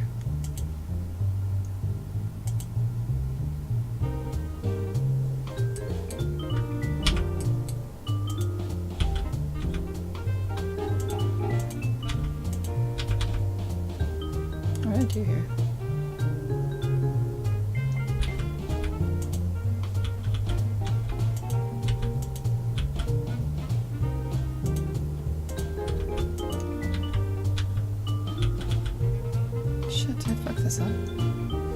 Whatever. That's kind. Everything is broken. Someday it'll get that.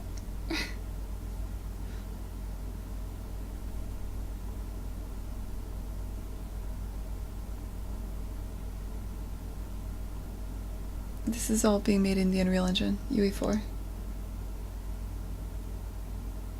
Yeah, we didn't plan that.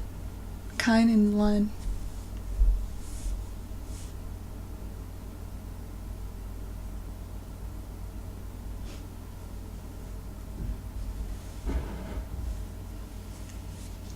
Yeah, no worries. Alright, let's get, I don't know, like, let's solve, like, a problem before I go to lunch, shall we? Figure out, like, one thing. Let's figure out this camera thing. This is not acceptable. I'm gonna click this. Ignore that this is bad, I understand that. But the camera, I should at least not do that. Come on. What's doing that?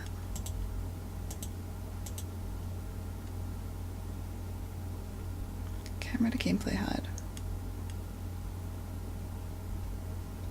Main menu state is... Wait, did I just literally put in the wrong bool?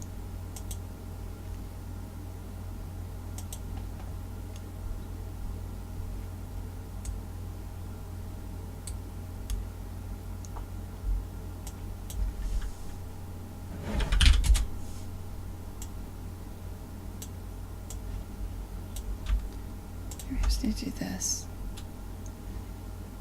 So I'm saying here is if you're in the main menu camera. Okay. Snellfleet false.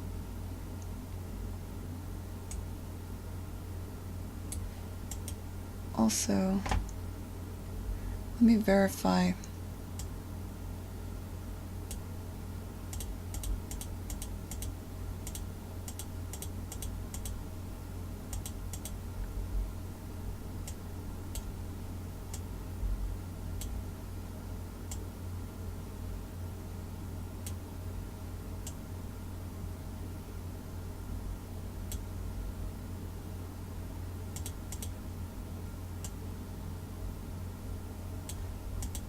So the camera is aligning itself to this. And yeah, these are all 180. Good. Good. Yeah. Okay. So this should work. Should work. Oh. Theoretically.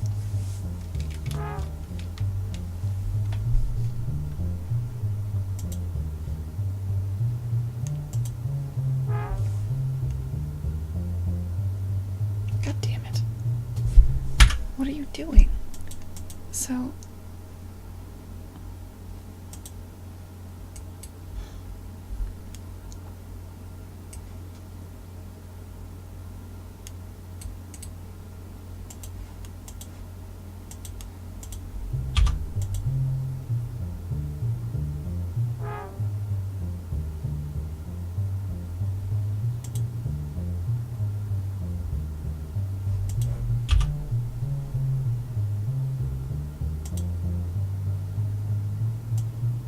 yeah, I have nothing that...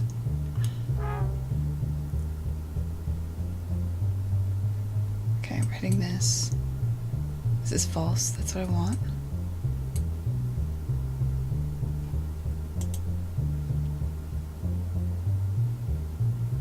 Your desired yaw is 180. That should be correct.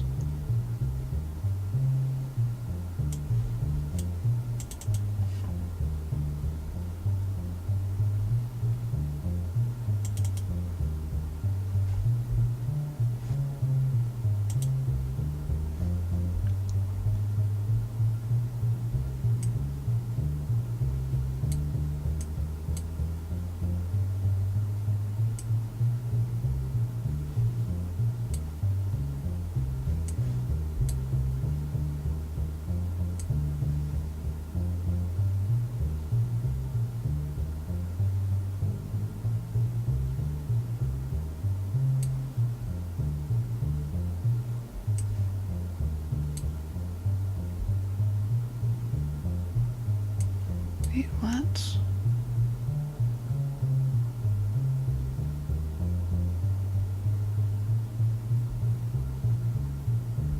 Fuck. Okay.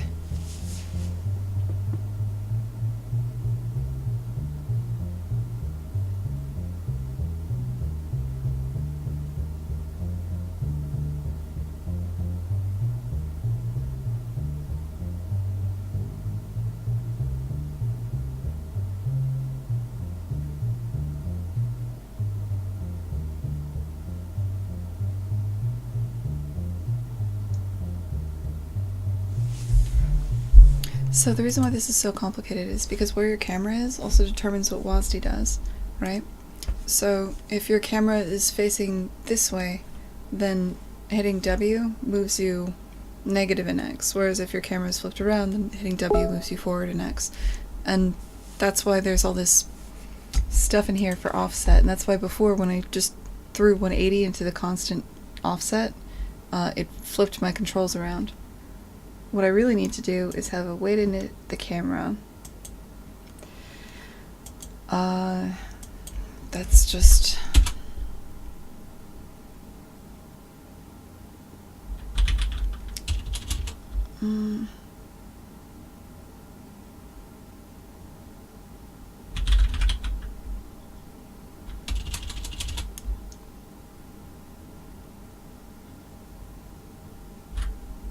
What am I going to call this? Basically, you're knitting the camera and you're going to be 180 degrees flipped. I don't think I need to have any other state. How about this? Initial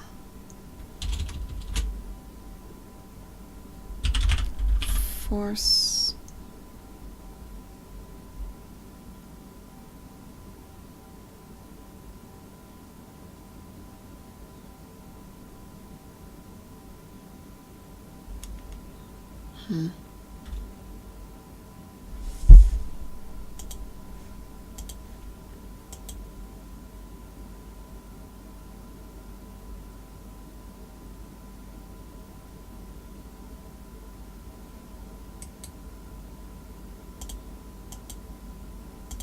Maybe I don't do it here. Maybe.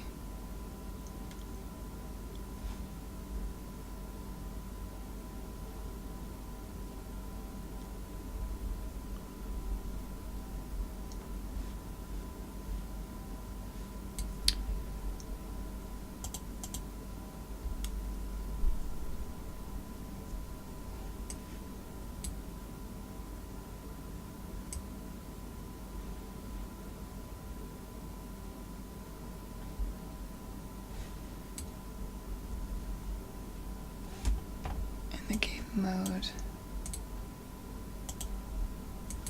When I switch from the different main menus,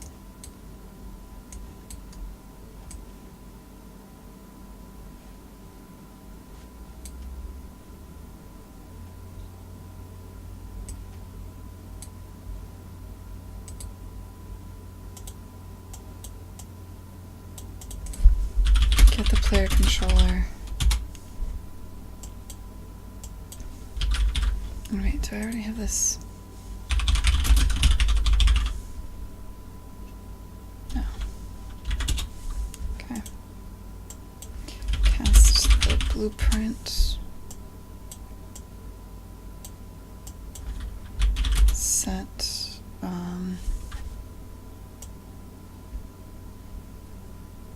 am I setting? Camera clockwise offset.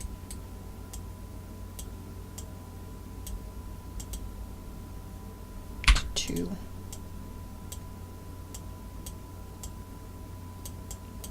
When you go back to the regular state, set it to 0.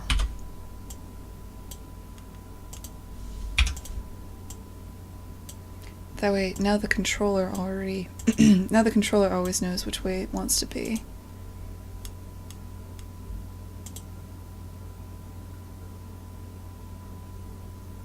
God, I don't know how I feel about this.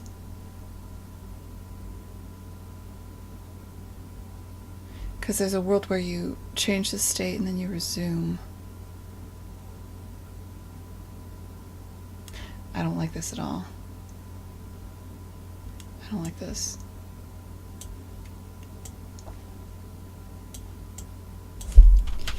Nope. No, we should not do that. Okay. I'm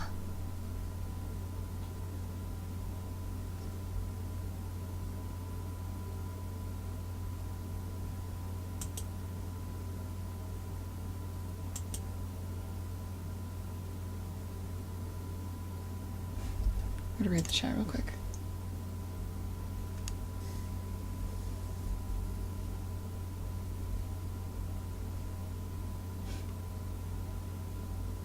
Thanks, Corloaded. That's sweet, man. Humble Bumble Pack. Kind in line. We just gotta get a couple more in there. Drop some sick beats.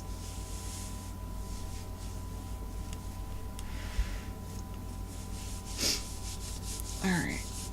Init 180 no scope. This is a stupid idea. I should not do this.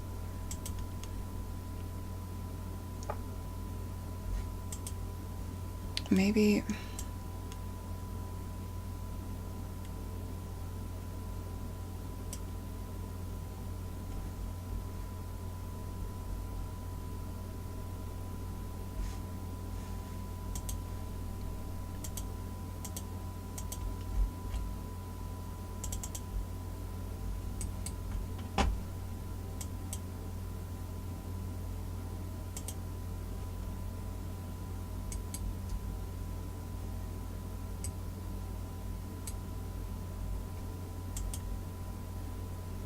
It calls UI to gameplay HUD.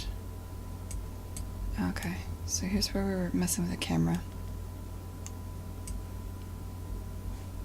Here's where it should be.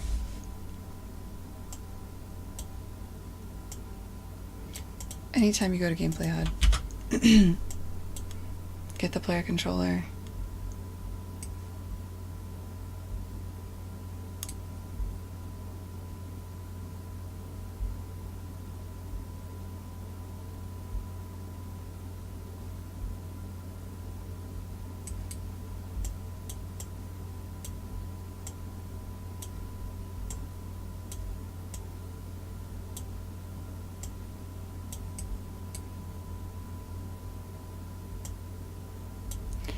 Let me see where else I said this.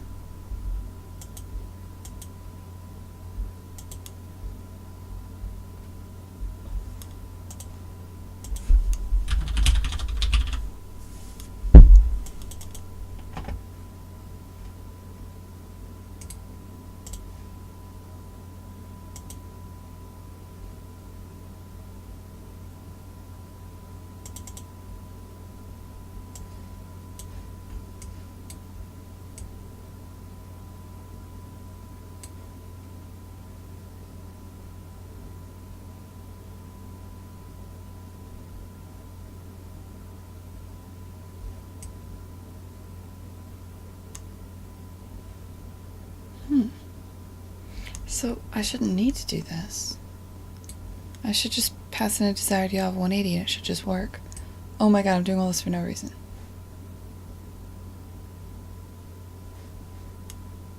Is that accurate?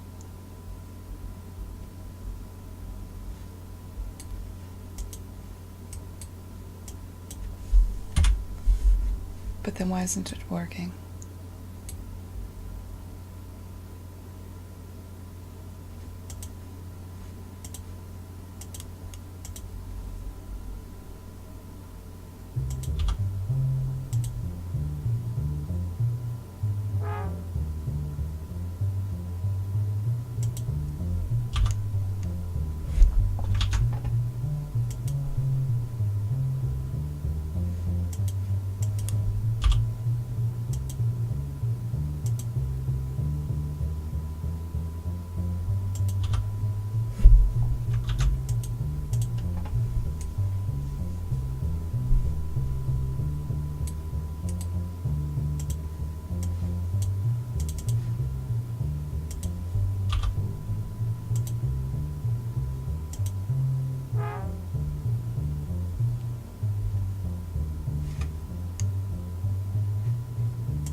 Hey, wait a minute.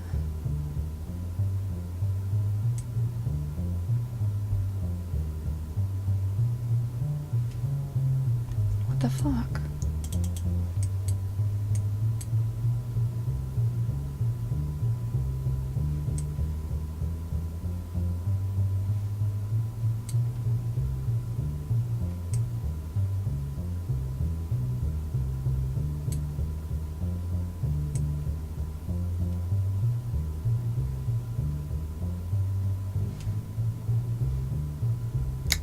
I see.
Should have done that bonehead. I think everybody has.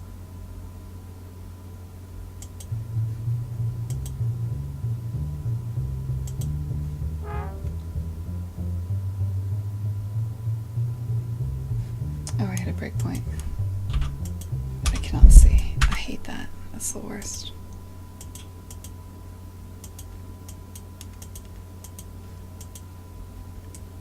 Where is...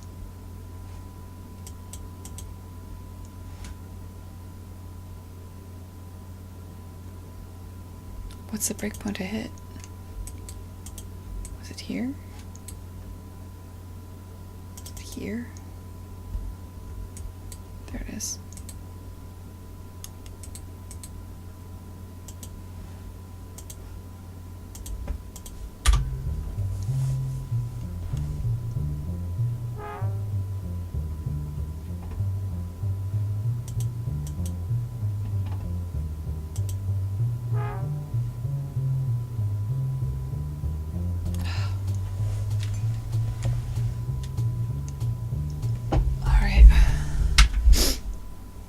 Let's see here.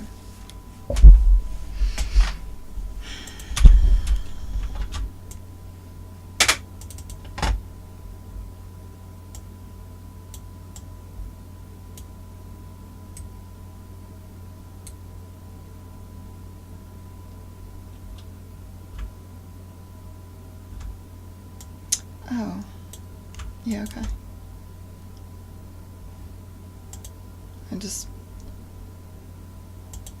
I might have just piped that value into the wrong place. That could have just fixed it. Maybe. We can dream.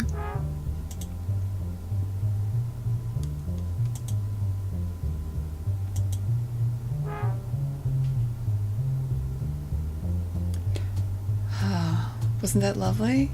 Oh my god, is it gonna happen again? Okay, now I have to set it so that I can exit without doing that. You got a weird wiggle. I don't know what that's about. Weird camera shit. Better than it was, though, for the love of...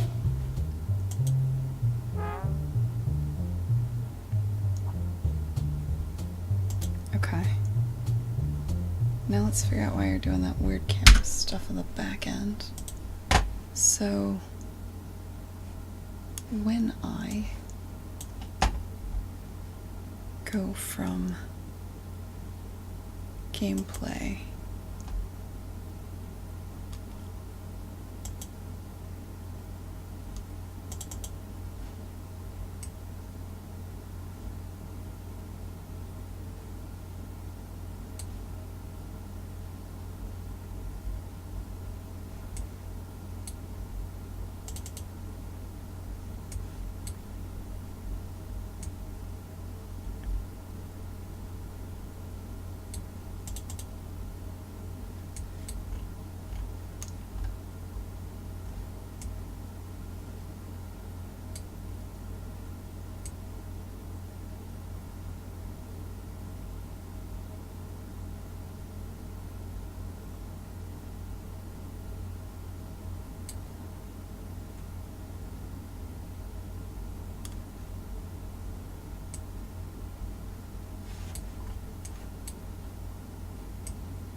I see.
Hint.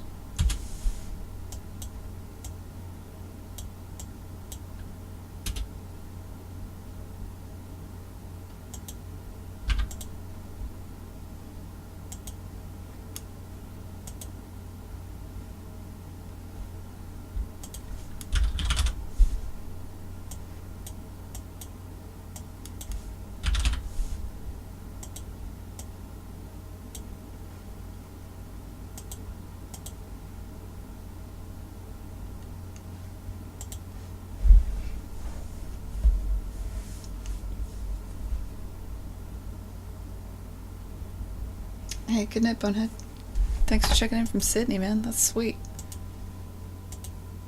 Yeah, the goal is... I mean, what you're seeing here is I want to go straight into the level from where I am, but really what I want... Right now it's swinging around to the front, assuming that... Because historically my main menu always was this view. So I just hard-coded everything to swing to this view when heading out to the main menu. And now I just need the ability to swing out to a variable place. And this matters because, like... So say I'm here, I've been doing something over here. When I go out to the main menu, I still need to swing, but I want to swing in this direction, which it does now. Fuck yes. As opposed to swinging in the wrong direction and then correcting.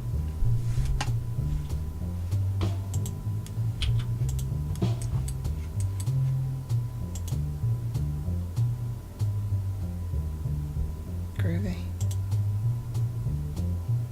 Okay. So that's good. Those two stupid bugs are done. So next bug. Not next bug. Let's get the, let's hide all the combo levels for my sanity.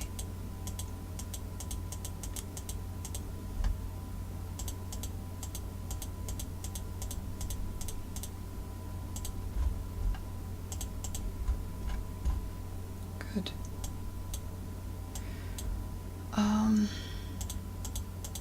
Let's save all.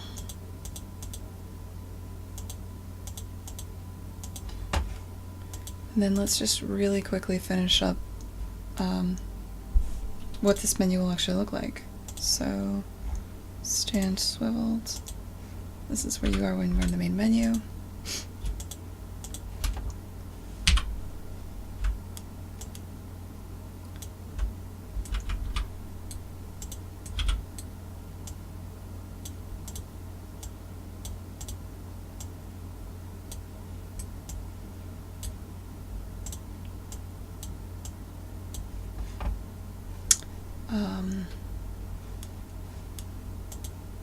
Game logic, level logic, list.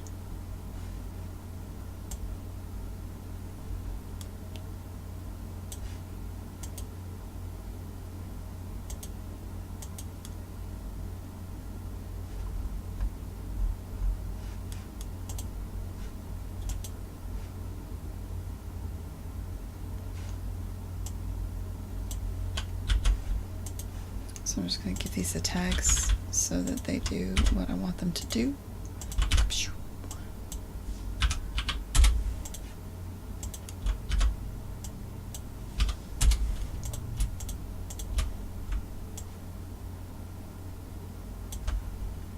You will be trombone low.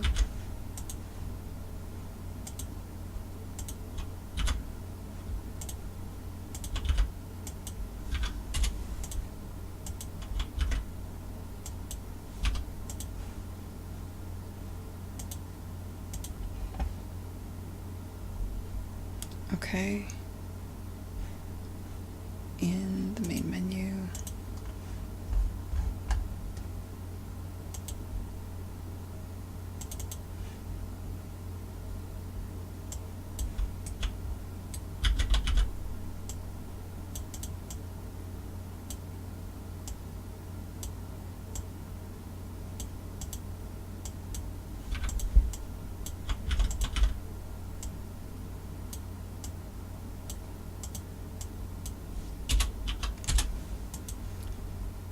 These are called combo 1, 2, 3. Okay, cool.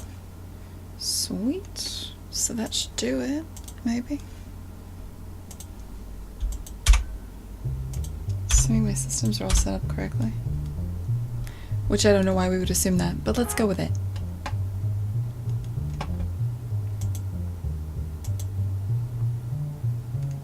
Does appear to be the case.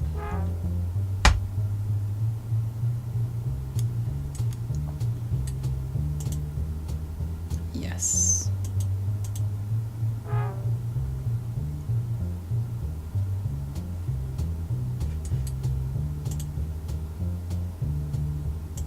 Okay. Cool. Technically working. Alright. I mean, it doesn't look great, but it's technically there. Hell yeah, guys.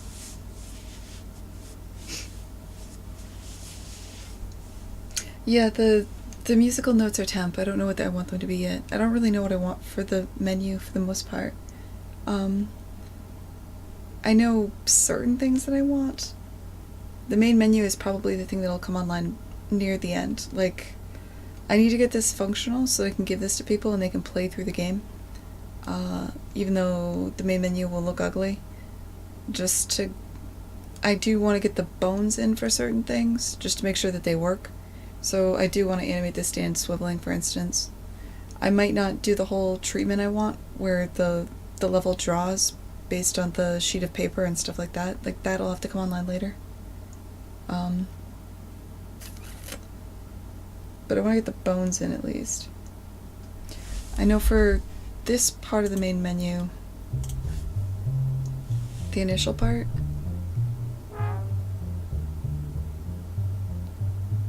I'm thinking, well, I changed what this would look like, right? But this will, the way we have this kind of ribbon coming down here, it'll be sort of like a ribbon coming off of, you know how you have a journal sometimes where you'll have a string or a ribbon, and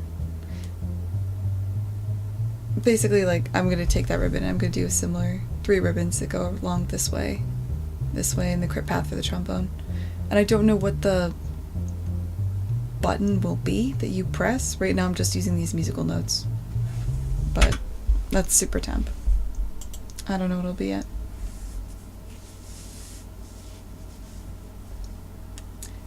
Okay, wait. What's going on here? Do you think C++ is needed to develop games in UE4? I don't know. I have fights about this. I have conversations about this with people all the time. I know people at Epic who strongly feel that... Oh, how would I put it? There's people at Epic that strongly feel that games should be made in C++ and definitely not in, say, C# or Python.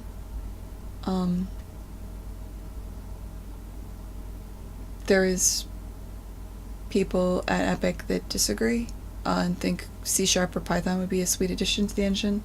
There's people that think, and there's people all over the place that have all kinds of fucking opinions about how games are made. I'm making this game entirely in Blueprint. So, I haven't shipped it yet though. We'll see. Maybe we'll need some C++. We'll find out.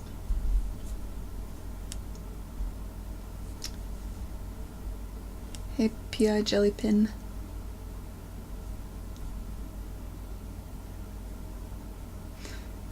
You feel that games should only be made in assembly, Megaspell?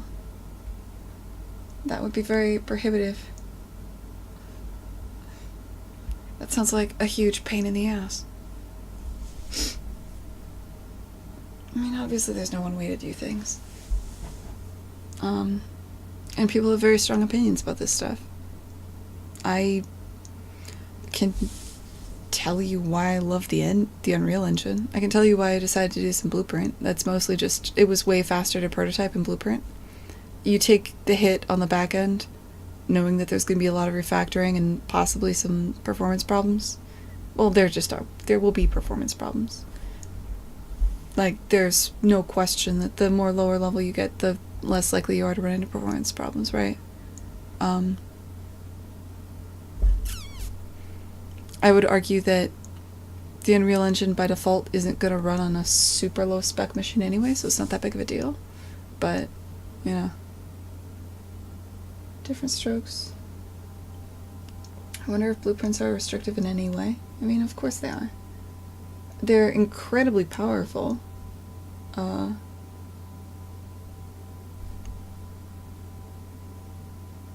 But what you have access to is what's exposed to you. They've exposed basically the entire engine. I made this game entirely in Blueprint, and I didn't I made a different collision system entirely in Blueprint. So it's extremely powerful. But to say it's not restrictive in any way would be a lie. I don't think anybody would say that. And it's all relative. I mean, everybody's working with some tool set, right? I'm working within the tool set that is what's available to me in the Unreal Engine by default. Other people are working within the tool set of what's available in, like, say you're making a game entirely in RPG Maker. You're working with a different tool set. Say you're making a game entirely in C#. You're working in a different tool set than somebody who's making a game entirely in assembly.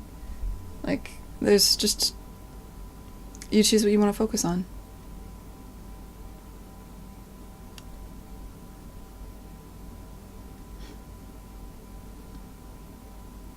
You'd imagine game blueprints don't scale amazingly well with game complexity.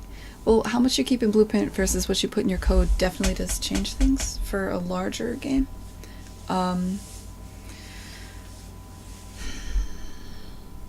There's different reasons to move things natively, too. Like, maybe you just really want to make sure your designers and your artists don't mess with something.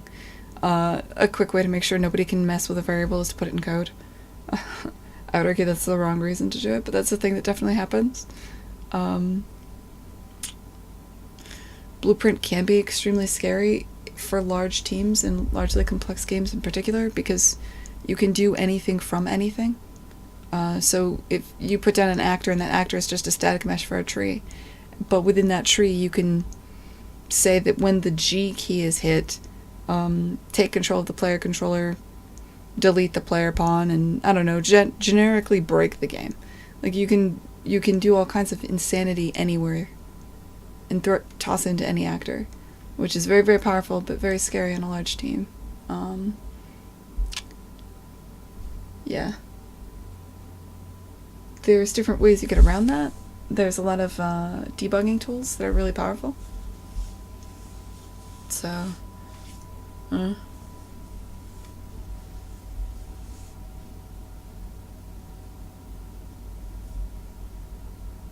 Did I have a podcast episode about that? I don't remember anymore. I repeat myself a lot. I didn't realize they all existed in the same scope. I don't know what you're talking about.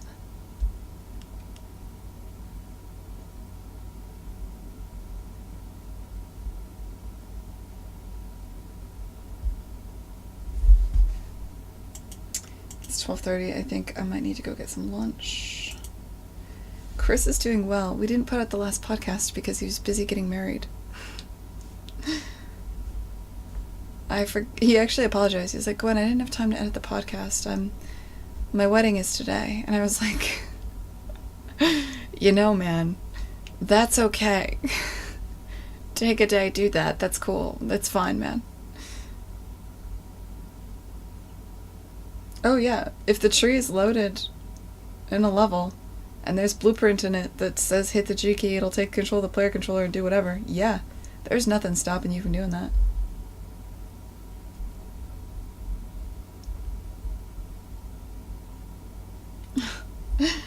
I didn't need to be invited to his wedding. He was trying for a very small, very low-key wedding. I think like in a park or something, very cheap and like earthy and fun. I think he was trying not to make a big deal out of it. You can do some crazy shit. You know, that actually gets me a bit. I'm not going to say I'm the cleanest person with Blueprint. I'm not. But there are people that totally are. And the reality is, like, yes, you can make spaghetti Blueprint, but you can just as easily do dumb shit in any fucking programming language. The only difference is when somebody sees spaghetti code in, like, Python or C# or whatever, unless they understand it, it's not immediately apparent that you've, like, done the dumbest imaginable shit. Whereas with Blueprint, you can immediately look at that and be like, why didn't you make that a function, and what the fuck are you doing? So I think because it's visual, it's easier to see that it's spaghetti code, but I don't think that means there's more spaghetti code in Blueprint. I believe people are perfectly capable of doing dumb shit given any fucking programming language.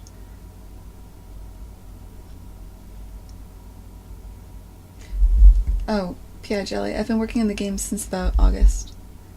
I think I said that earlier, so I must have missed it when you said that. I'm sorry, man.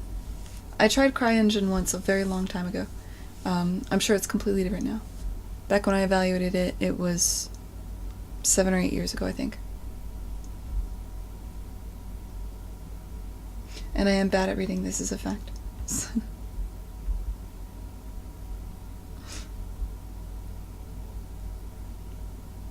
And yes, I've seen the blueprints from hell.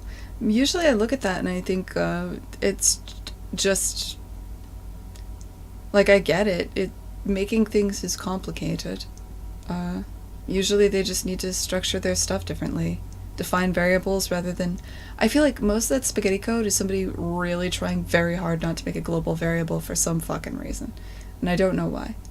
Or a local variable, or put things in functions. Like, you look at that and you... There's times I look at those blueprints and I'm like, this is very easy to clean up. And anytime you see somebody do that thing where they're like, for some reason they just really don't want to declare a variable, so they're dragging wires all over the damn place. It's just like, I don't, whatever. Whatever, man. If it runs, if it makes people happy. I recall a guy who did a postmortem of his first game on Steam, which was entirely defined in one C# class. Wow. Cool. I mean, depending on the game, that may make sense. Like, maybe he was making, like, the world's simplest calculator. You don't need comments if you're the only one working the project. Let me tell you about future you and past you. Let me tell you about the you that's coming back after having not seen a part of the code base for a while. Or the you that finished the game, worked on something else for a couple months, and now has to port the game. You will curse yourself. You will hate yourself from the past if you do not comment your code.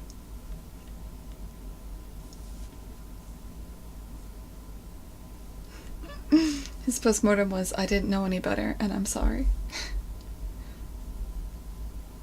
Yeah, Tango pretty much nailed it. Yeah, I know, the comments. I know, Tango. I should have commented out. I just did a lot of relearning about the camera. I'll almost certainly have to do that relearning again, so I should have probably wrote down some notes at least.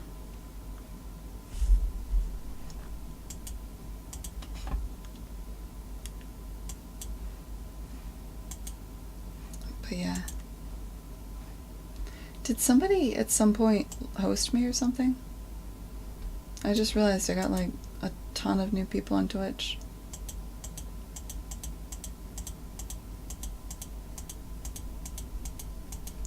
Did I fail to thank somebody? Alright.